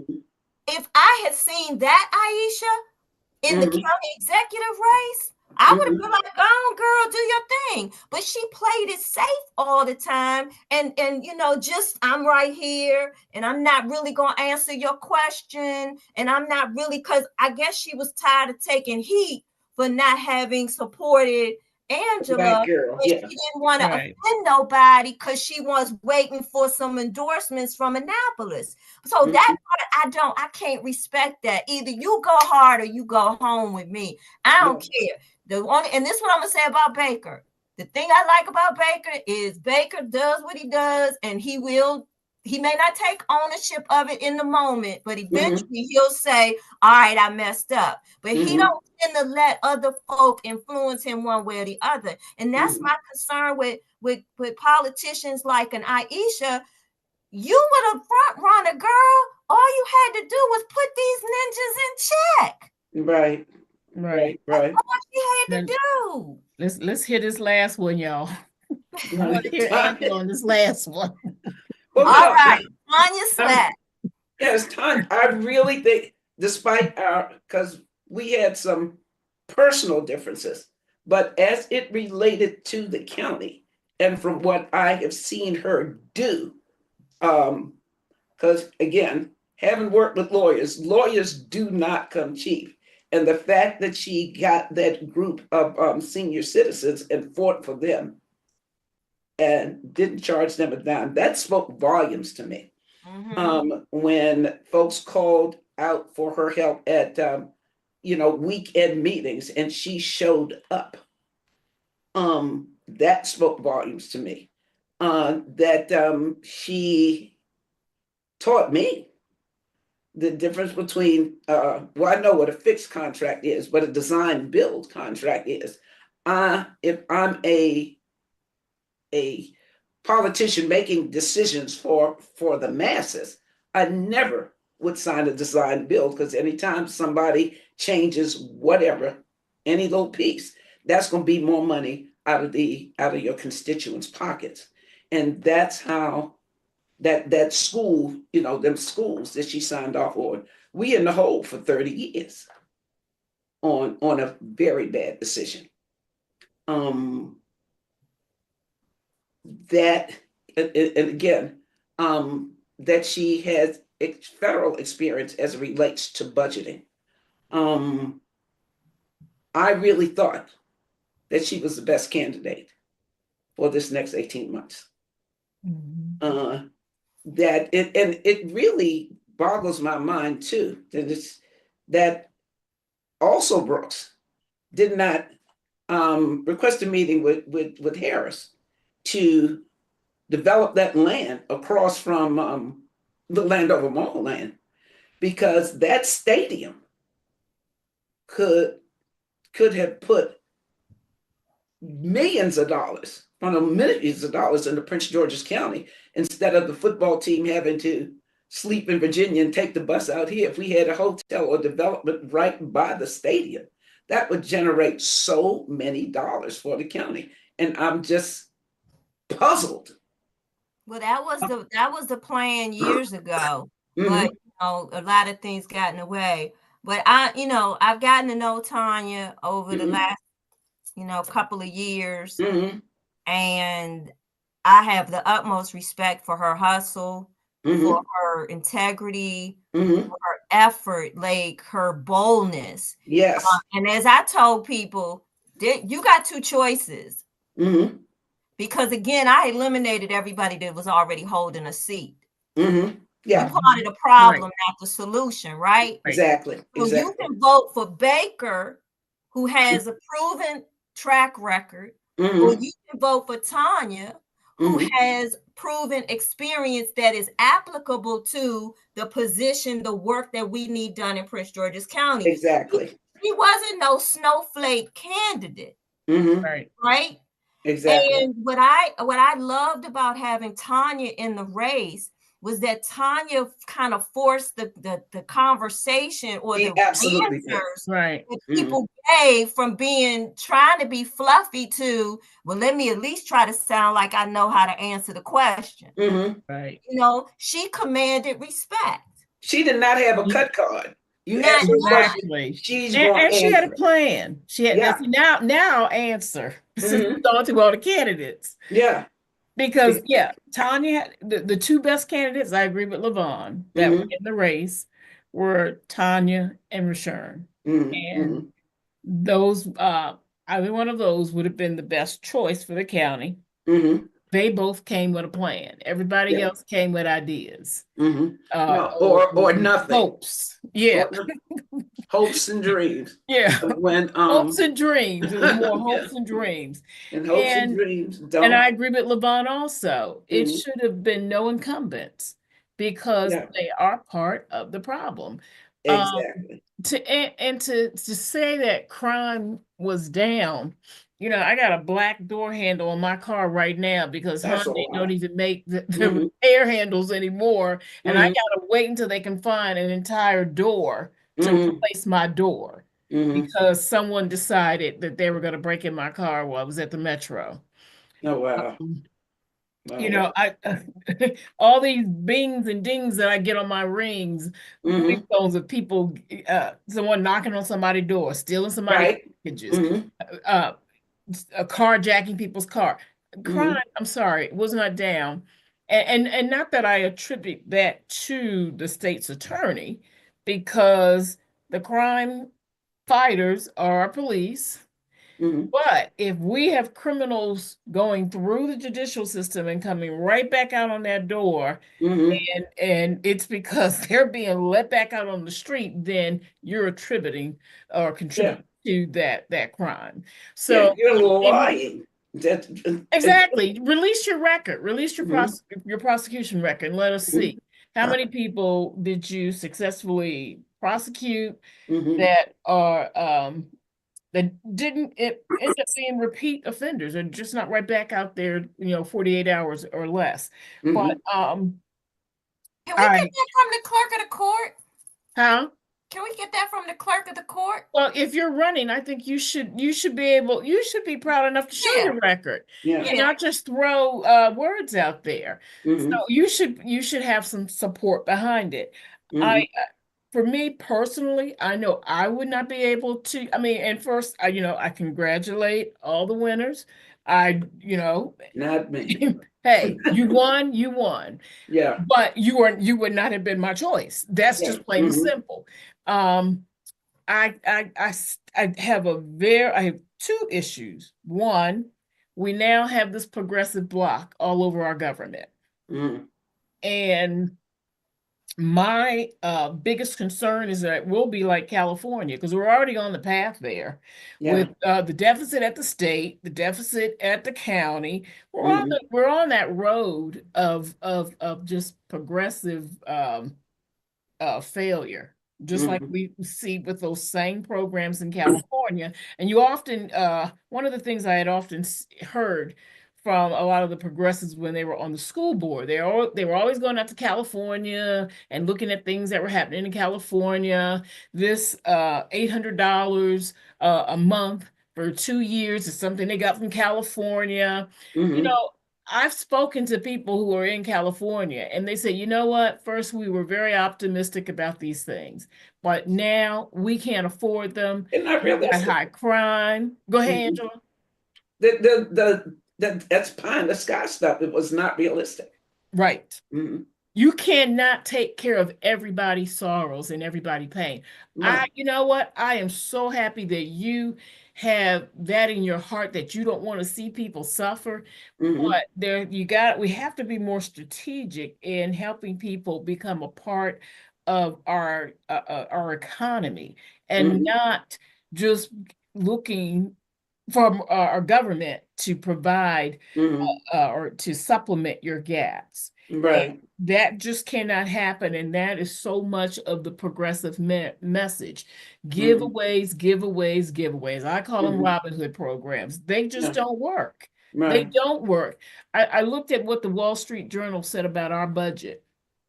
So, how we're now being told that what the our governor has proposed is something new, and then Wall Street Journal brought it out and said, Look, that was done 10 years ago. It was attempted by O'Malley. It didn't work. Right. What you did was you ended up, the people who didn't leave the state, they knew how that they didn't have to file their taxes. It was something like they didn't file. So that way they didn't have to pay all this revenue that you thought you were going to get coming in by taxing your richest folks in the state. You know, that's almost as played out as tax cuts for the rich. You know, this trickle down stuff. It's enough.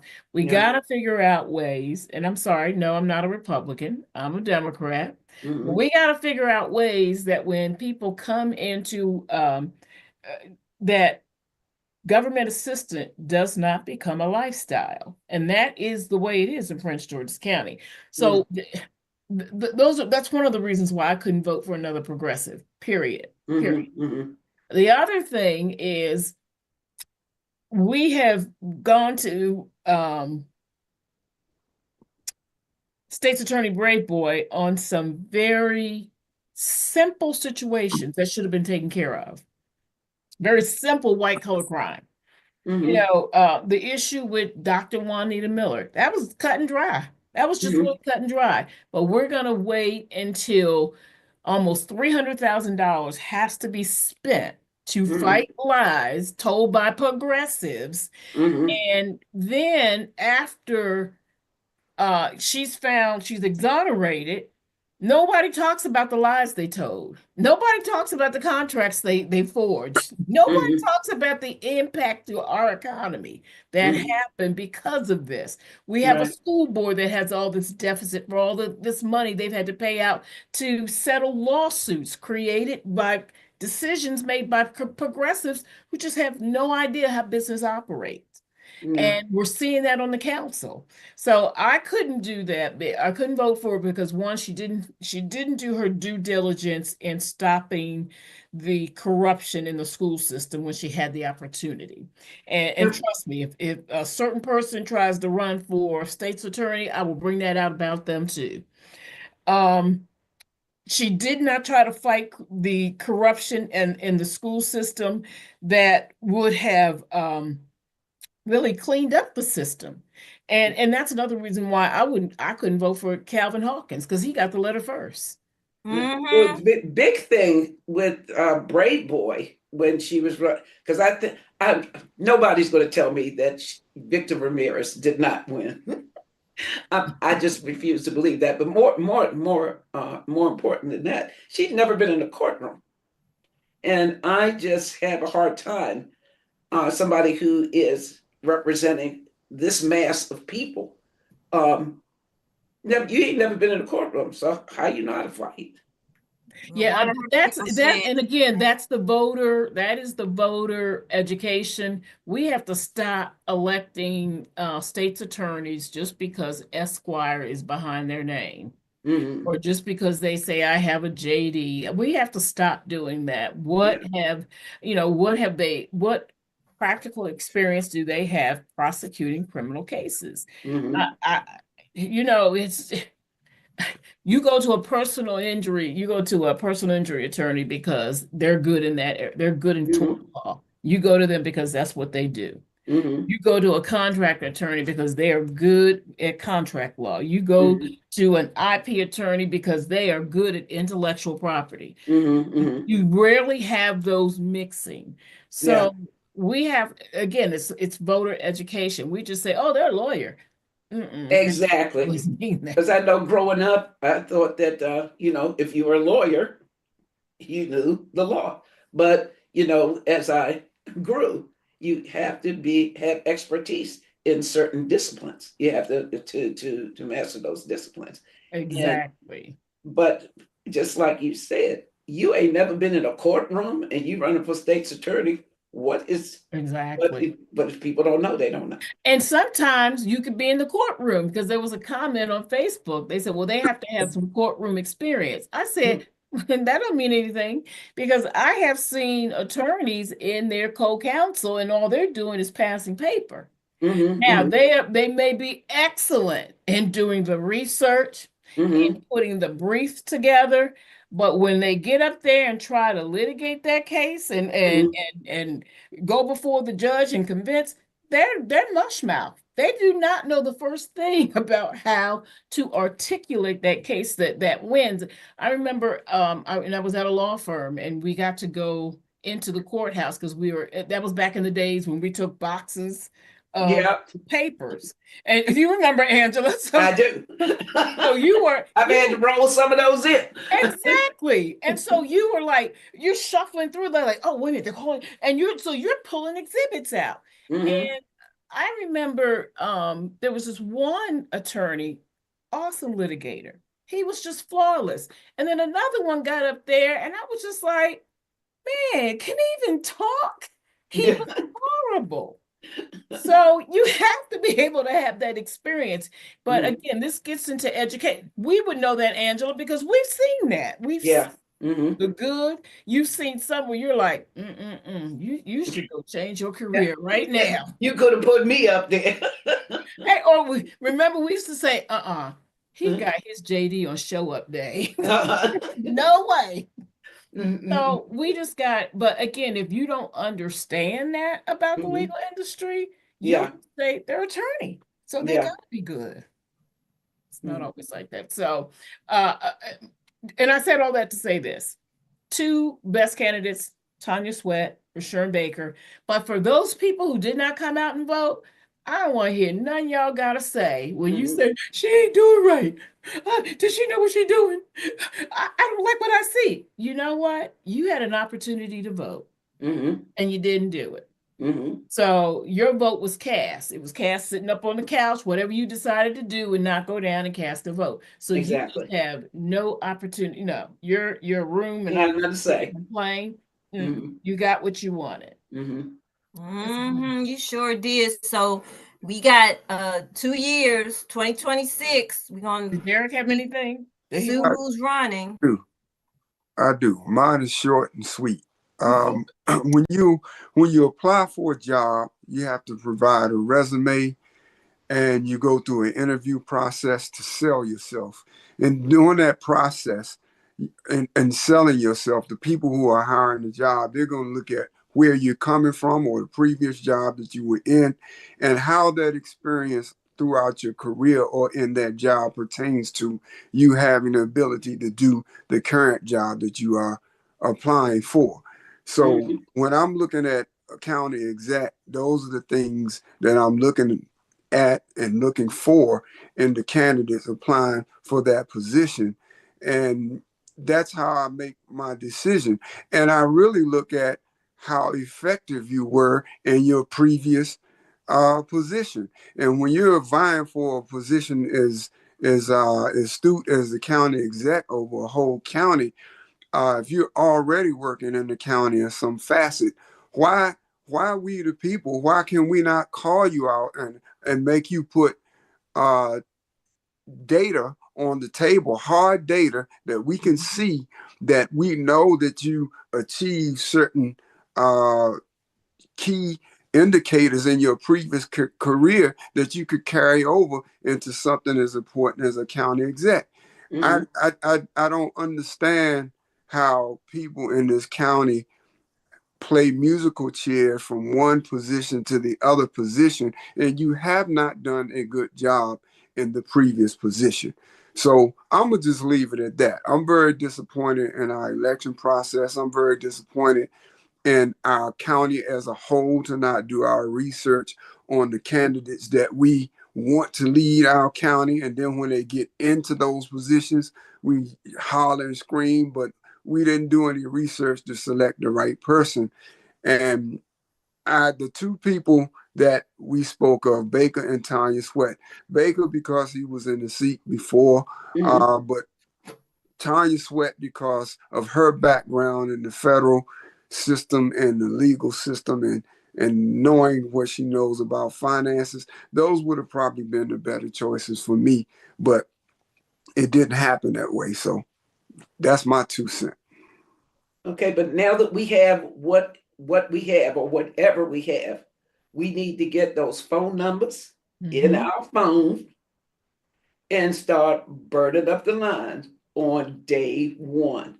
Right. We have to hold people accountable. That's what we don't do. Well, I was getting ready to say we show up for elections, but I'm looking at this 24,000 versus the over 600,000. But anyway, well, theoretically, we show up every 2 years and every 4 years. And that's all we do. Because somebody says, well, people died so you could vote. No, people died so you could have a choice. Right. What they died for. So you are squandering that choice and you taking the rest of us down with you. What your responsibility is after, and I don't care whether you filled in their oval by their name or not, that person represents you. You need to hold them accountable. Every elected official that I have, from the United States House of Representatives to the Senate, to the county executive, to my school board rep, in my county council member, is in my phone.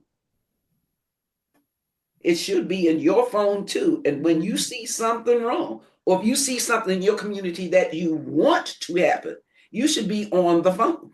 Right. And tell them, this is what I want to see happen. Give them 90 days, because anything, life cycles can change every 90 days. If they don't do it, get in their ass. Get 5 of your friends to get in their ass and tell them to do the same thing. Tell 5 of their friends and tell 5 of their friends, and keep on getting in their ass until what you need done in your community is done. It can happen. I know it can because I've done it. Me too. Yep, it sure can.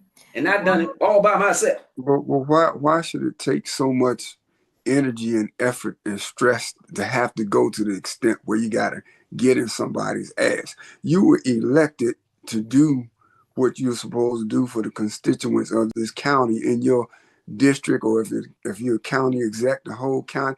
Why do we as the people have to work so hard to get you to do something that is right? You pontificate on your campaign and talk all about what you're going to do when you get in the seat, and then it never happens, partly because that's just the person pontificating, and then the other half, as I'm going to say it, is the people who are really in power behind the scenes that we never see and never talk to, frightening you about really doing the job right.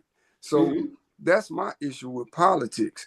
People will talk a good game about what they're going to do, but when they get in there, they may really want to do that job, but it's somebody over them that has money going to some other cause, this, that, and the other, and tells you want to stay in this seat, you're going to do it the way I want it done. So, but Derek, just as I said, it should not have to be that way, but it is. And we have to do something about it. And that's the cut. That's just. And I'm gonna say this one last thing. When we look at the amount of people that came out and vote, 24,000 people as opposed to 600 and something thousand, I think that is because people have literally given up. They say, what use? I mean, they're gonna do what they want to do anyway. Some of it's lack of education, some of it's voting by familiarity, but some people just quit and give up because politics just does not pan out to the people what they say they're going to do. That's because we don't understand how it works. We don't understand the power that we have. That's true. Right. That's what's going on. We don't understand the power that we have. And that's why programs like this, programs like Roland Martin, programs like mine, those are necessary. I don't know everything, but I know the 101 stuff. I know the basics, and the basics can carry us through. Right. And it's not people, it's not politics, it's just people. People lack character. People in office who don't want to show up and want to segment the population and pick and choose who they listen to and whose phone whose phone calls they respond to and who they speak to in a church. When you walk by and don't speak to everybody, you speak to everybody until you get to one person, the one person who don't take your stuff, who knows what you about. That's not a good character, right? And Mhm. so you can't tell me who you are. You're going to show me who you are. And so Exactly. it's not politics that's the problem, it's people on both Mhm. sides. It's the politicians. I wish I had another word, elected people, Mhm. and it's the public. If the Mhm. public wants to do this, then it's what they do. So be Mhm. it. Yeah. You know, brush your hands off and keep doing what you do. But we see where that got you. Exactly. So what are you going to do about it? Right. And as Black folk, we just gotta, you know, it's so many reasons behind how we are. We're so apathetic, and none of it is justified. You Mhm. still It's gotta not. show up and do your part.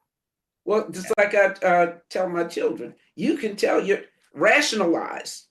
You can make it make sense to you. You can Yep. tell yourself rational lies. Yes. Okay. Yes. And that's what I see apathy as. Now, Right. you can point at somebody else. My mama said, I'll never forget it. When you point your finger at your neighbor, you got three pointing back at you. Right. What you gonna do? Right. Mm-hmm.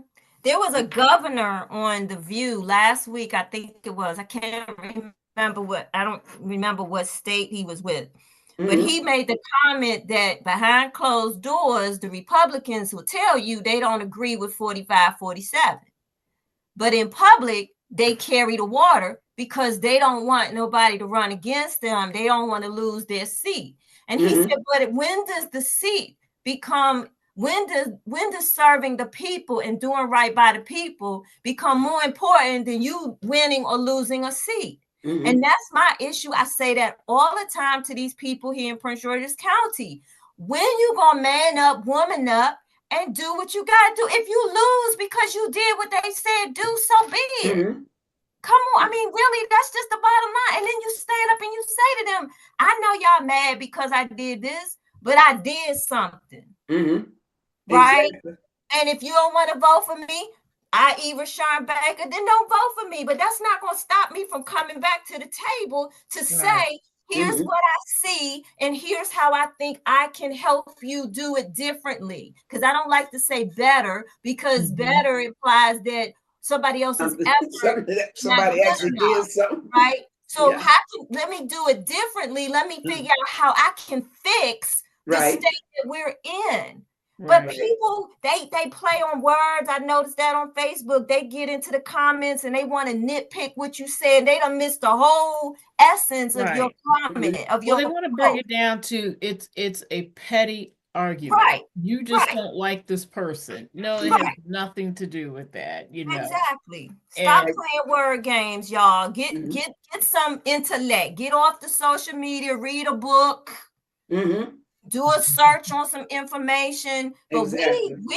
I ain't trying to be gloom and doom, but Mhm. we got some We got issues. some work. We got well, some work to look, do. I'm Look, up for the challenge, and as long as I got breath in my body, I'm going to be working to teach folks because yeah.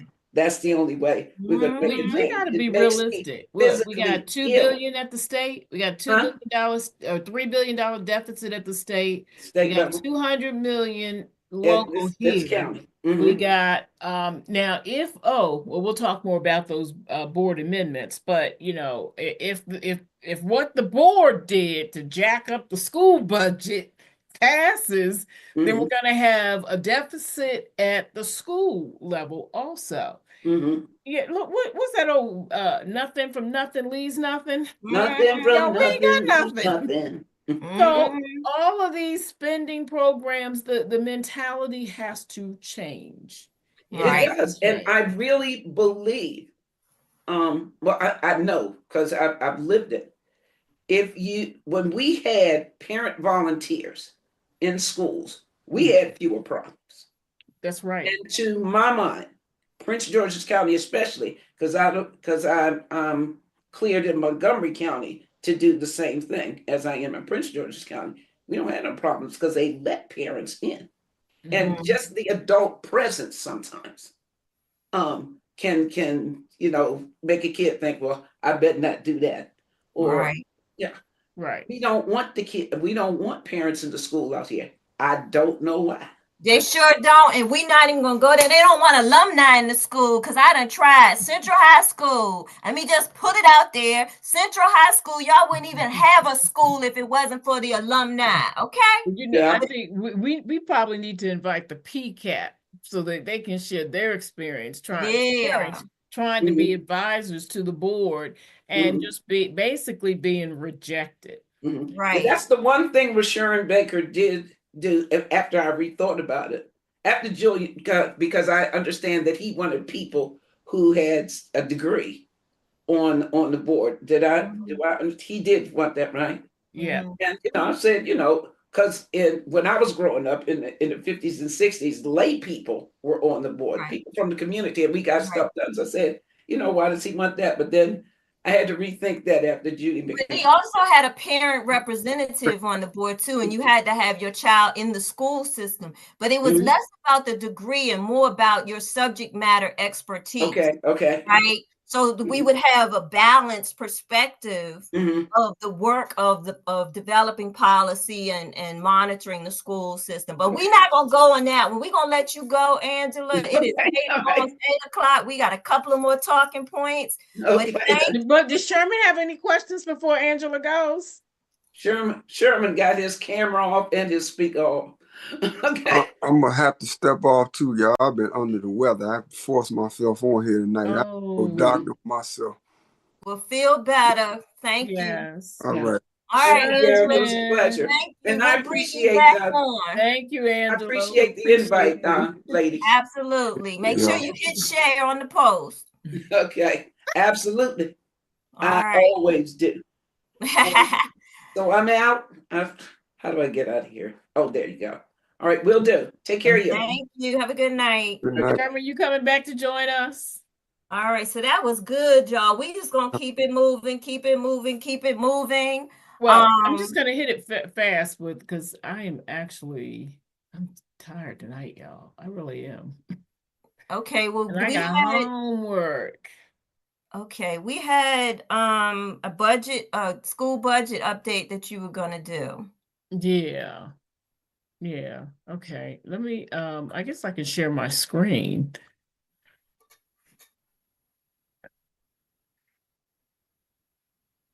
Okay, can y'all see my screen? I can. Okay. So here are so last Thursday, the board had their budget. They had the school board meeting, and they held the school board meeting at the Wayne Curry County Administration Building because it was the right idea that we would spend money to do a pilot to see if people would come out, more people would come out to the board meeting if it were in Central County. Well, needless to say, that was a bust because there were no more people that came out than we had at normal board meetings, especially for a budget hearing. So that did not pan out. Audio was really bad. I don't know if anybody listened to the board meeting. There were some spots in the board meeting where you just couldn't even hear. But the Thursday before, on the 20th of February, the board held a work session.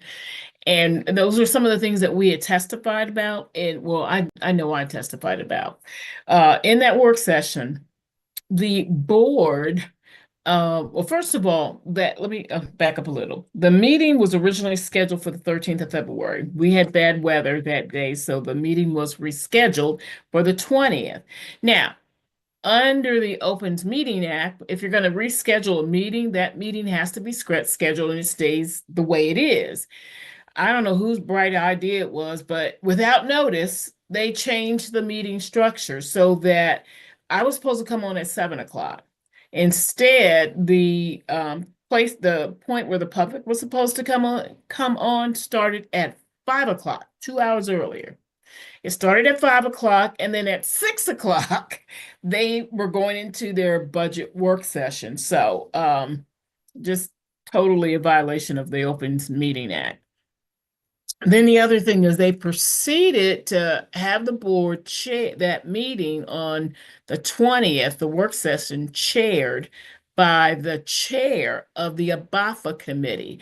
So the policy as far as chairing board meetings, it is the chair chairs the meeting. And in the absence of the chair, the vice chair does it. And in the absence of both, they would designate somebody. Well, both the chair and the vice chair were sitting in that meeting. So it was confusing. You didn't know, is this a committee meeting? What is this meeting? Because it was being chaired by the chair of the ABAFA committee.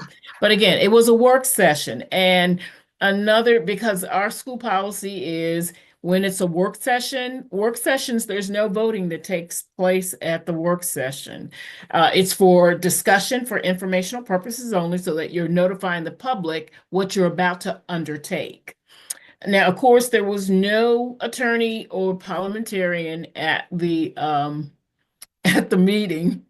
So there was nobody to guide the board as to what they were supposed to do. So anyway, they went ahead.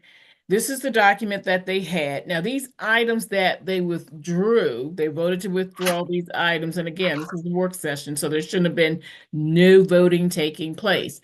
But here are amendments that the board members requested. Now, the administration had already balanced the budget so that they closed the gap. It was at that point, it was a $37 million gap. And there was one other thing they had to also look at some policy, depending on how that came through in Annapolis. We would stay at that zero balance where she closed that 30, Chief Howe had closed that $37 million deficit, or depending on how some legislation went, it could increase a little. But not taking any of that in consideration, this is what our wonderful board proposed to have added to a budget doing deficit spending. So after some discussion, these items they withdrew. But here's some things that they approved. One, and I'm not saying that all of it was bad. It's because like the third grade literacy lab, of course, we know reading is an issue for our kids. Is this the best place for I think it was going to be in the northern part of the county, but just to make sure that this money is used in the best place where we have the lowest performance of within a school. Now, here I was concerned about these two because these are, from what I looked up about these programs, these are actually handled by outside organizations. And I don't understand why we are funding outside organizations. Primarily, this is focusing on Latino Hispanic community, which we have ESOL and we have ELL programs. So I don't understand why this money, if these additional services are needed, why we can't beef up our internal services already. So wait a minute, Tanya. So are you talking about both the Hillside program and LAYC or just LAYC? Both of them, both. So the Hillside work program has been around for a while and it's been proven to be quite effective. It's not a matter of, and I saw that. That's not the issue. The issue is we have an ESOL group and we have ELL programs in the school system. What's ELL? English learning students. So they can have any language that they need. That's additional LAYC. So what about the work program, the work study program? Why is that? They're both programs concentrated on helping struggling kids that are primarily, from what I saw on their website, is those in the Hispanic and Latino community. So my thing is, I'm not saying that the services are not needed, but we need to have more resources because special education, from what I was told, was cut. There was something else that was cut. But is this the best use of our dollars? This is $380,000. Could this go into what is lacking in, like I said, in the our Title I office, our ESOL office, and the ELL office or program? So that was my concern about this, because it was just here, and of course I could click on here and go look at all the data, but we got this document one day before the board meeting, so it was really kind of hard to do any type of detailed research.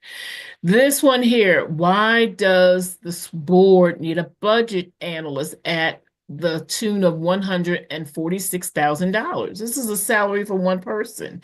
And our concern here is this is already being done in the administration. And then also we have internal audits that could look into this.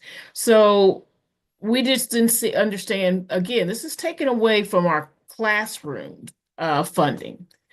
And then these district liaisons, so that they're talking about they want to build up PTAs and increase PTAs. That's not the job of the school system.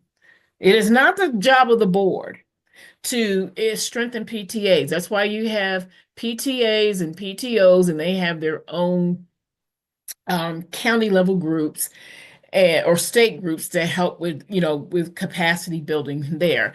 But this is $475,000. Again, this is being taken away from the classroom. And we already tried the board liaisons and they got rid of them. Exactly. Then we have the improved talent pool and revamping of onboarding process. Again, you'd have to, we had such a short time, I didn't really get to go into this before they voted on this. But then again, this is adding another $134 million that's already, and again, it's deficit spending because we just don't have the money to spend. And then on the 27th, they were going to discuss these items, and we think that there was a strong enough opposition from parents and community testimonies that the board just pulled all of these. They didn't even address any of these. One of the big ones that I just thought was very irresponsible of the chair is to even consider $12,168 to rename schools. Mm. And it was only to rename schools because the purpose here is that we want to make sure kids are not going to schools with names of slave owners. Well, you live in a county named after somebody who owned slaves. You live in a state. Mm-hmm. So are we going to start doing all of this type of changing? So, we just got to be practical. And I heard Mr. House spiel on this about, well, it shouldn't cost this much money, and we want to start focusing on this. I want you to focus on reading and math scores, because to not be able to tell us a percentage of increase of the graduation rates for African American students, and I saw how you brushed over it. He just said, oh, there was minimal gain. But for the other for the Hispanic community, he was clear. They had an 11% increase. For ELL students, there was a total of 14%, but you got to remember that 11% from the Hispanic and Latino community, they're part of the ELL group. So I was like, well, to me, that's just 2%. So, or 3%. So where was this other increase with the other 3%? That wasn't given to us. But everyone else, he was able to give a measurable increase for every other subgroup except for the African American students. He just said it was minimal. So, instead of focusing on changing names, focus on making sure we can see a noticeable increase of student graduation rates. And we're going to talk more about not only graduating, but making sure they can read and write. So that is what happened at this. with these amendments, it has gone to the county executive on the 14th, next Friday. She will send it over to the county council. We do have a letter drafted that we want to send to the county executive asking her to reject this budget analyst position, these district liaison positions. And one of the reasons why we're really saying to reject this, even though there was no documentation that was in board docs for us, there was a discussion, and the discussion was looking at the Miami-Dade school system and how they have such a strong parental engagement. And now the board is thinking that they can do it with these positions. But again, we can't compare ourselves to Miami-Dade. One, just their elementary school enrollment it exceeds our entire enrollment for our system. That's one. Two, they have things mandated in law so that there's funding behind these efforts to increase parental support, where they have all Title I schools has a parental advisory council for every Title I school. Every school has a parent council also, but all of this stuff is mandated by law. And then their county PTAs and PTOs, or their local PTAs and PTOs, they have a county entity that really drives the efforts for increased parental membership. So it's being done outside the school. We just, with what teachers are given each year to carry on in those classrooms. And we have to remember people are losing their jobs. So the in-kind gifts that they get from parents with the hand wipes, the toilet paper, the Xerox paper, that's going away. So we have to be mindful of that. We cannot afford to have this amount of money. For board members, I applaud you for saying you want to be connected with your constituents. You can do it. It doesn't cost you $475,000 to do it. A Zoom meeting doesn't cost no money. Holding a town hall, just use your money that's already allotted to you as a member to take care of that, but don't take away resources from the classrooms. And the last thing I'm going to say is we have to stop letting our school board, because you're seeing they gobble up all of our new money that comes to the school system every year. 400, I mean, this is over $1 million every year. Can we imagine what school teachers can do with that money? What they can do to brighten up the classrooms, to make sure to give kids a nice place to come in and they can feel cheerful and proud, and just setting up the environment so it's conducive for learning. How we can have a library aide in each school. I mean, there's so much more that we can do. We have to start looking at our budgets, looking at our budgeting priorities, and making sure that the superintendent first puts forth a budget that's aligned to our budgeting priorities. And then the school system or school board can ask for or make recommendations that are aligned to those priorities, but not aligned to saying, this is what I need as a school board member. No, it's the children that count, not you and your initiatives. So if y'all have any questions, but that's all I have with this. No, that's it. We'll talk offline about Hillside. But I'm glad that we were effective in our advocacy and speaking at the hearing or at the school board meeting. And there were 5 or 6 of us that spoke about the budget decisions. And then there were, I think, about 10 written testimonials. Yeah, here's that letter. I like this where they put fault. This is what they said the board was being. The reckless approach is not just irresponsible, it is a fault. Failed accountability, an abuse of resources, unethical practices, lack of leadership, and taxpayer waste. So I think that message hit home. Yeah. Yeah. Well, you're gonna unshare your screen so we can be seen again. Jeez. Oh, look, Sherman came back. I texted. Is that the Grinch? Yeah, that's what's on his shirt. Yes. That's My that. favorite I didn't cartoon. see earlier what it was, but I'm feeling like a Grinch today too, but it's all good. All right, Sherman, we're gonna get that tea.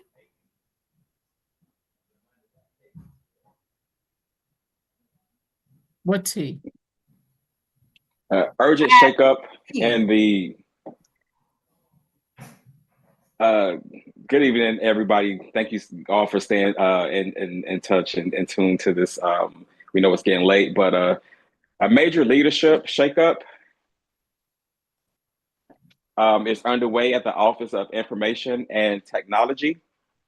An independent investigation was substantiated about a whistleblower complaint.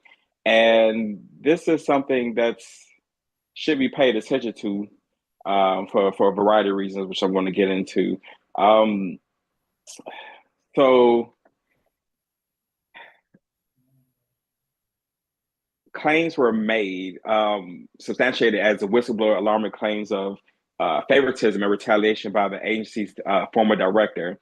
The county officials are scrambling to restore trust and refocus on their mission after serious allegations on their mission after a crisis collided in the public spotlight where a whistleblower from inside OIT came forward with disturbing allegations that the director it painted a picture of the director having a toxic leadership environment, favoritism in hiring and promotions, retaliations against those who spoke up, and even potential conflicts of interest and influencing decisions. The whistleblower reported that instead of merit guiding the department's work, the personal loyalties and grudges dictated who was rewarded or who would be punished. And these allegations raise some urgent questions about ethics in one of the county's most critical departments, the very team that's entrusted with managing government data and technology. In response to the whistleblower's report, Prince George's County commissioned an independent investigation to uncover the truth. That investigation delivered a scathing verdict. Multiple claims were substantiated, such as evidence of discrimination and retaliation within OIT's leadership ranks, validating the whistleblower's account. The report confirmed that certain employees were indeed favored while others faced career harm for speaking out. There were instances where the director, she gave personal favors to her boyfriend. So that was part of the complaint as well. And it's an abuse of power. Those at the top of the agency that citizens rely on for transparency and efficient public services and technology service. The independent review gave the county leadership a choice. They had to take decisive actions or risk public trust in their IT governance. So, and this scandal, it didn't happen in a vacuum because Prince George's County faced a major cyber security crisis in August of 2023. The school system suffered a massive ransomware attack, which crippled systems just before the school year began. Well, this was in 2023, actually. The breach impacted approximately 4,500 user accounts and exposed sensitive data, forcing the school system to offer credit monitoring to staff and families. Critics point out that during this period, OIT's top leadership was distracted by personal battles and infighting instead of being fully focused on cybersecurity and system resilience. The timing is a reminder of what's at stake when leaders fail to prioritize their missions and their focus on pettiness. While the IT officials were busy, distracted, hackers were exploiting our vulnerabilities, putting students and educators' data at risk. County residents are asking, questions about this, tough questions. Could a more attentive, ethically run OIT would have been better defended, would have better defended our school system? And how many of the critical tasks were neglected due to the leadership failures inside OIT? The county's response the director resigned. New leadership is stepping in, and now that the whistle has been blown, pretty much this is the result of it. So former OIT director Wanda Gibson, she's out, she resigned, ended her tenure amid the controversy, and in her place, a new acting director has been appointed to stabilize the department, and that person is Dwayne Profit. He's said to be a seasoned technology executive with over 25 years of experience, and he's now leading that department. Profit previously oversaw the digital government initiatives. Broader implications about this is that whistleblower protections are and accountability, and they are accepted here because, as you see, that there was an end result where that person was removed. It's important that we make sure that we protect whistleblower protections and government agencies. And because had an employee not spoken up, these abuses of authority could have persisted and continued to have gone unchecked, and potentially undermine the technology services countywide.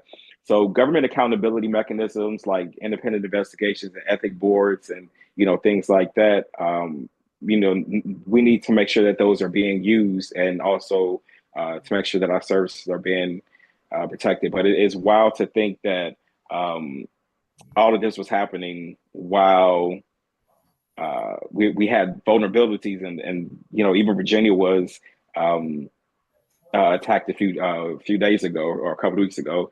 But when those in charge abuse power or ignore problems, the public really pays that price. And even security breaches threatens everyone's data. But we know that tonight was a lot to digest, and we definitely thank you for hanging in there. What? I got a question. I have a couple of questions, Sherman. Explanation. One, when you said an external investigation, that means that they got someone outside of the Office of Ethics and Accountability to do this investigation. I have to go back and look at my source, but okay. Yeah. Number two, oh shoot, what was my second one? I didn't want to interrupt you. My second one was, so the county IT has oversight of the PGCPS IT services as well? That's for the overall county, right? Or does the school system have their own IT? I thought the school system's IT was separate. I mean, It something is. could It change. is. They have their own. They have Okay, their well, never own. mind then. Okay. Yeah. All right. I just didn't know if something had been different. Well, I'm glad to hear that, because I heard rumors of that, and that people were told it wasn't a good time to handle situations. After the election. Yeah. Well, all right, guys. We thank you all so much for hanging in there, and good night. Take care. Good night.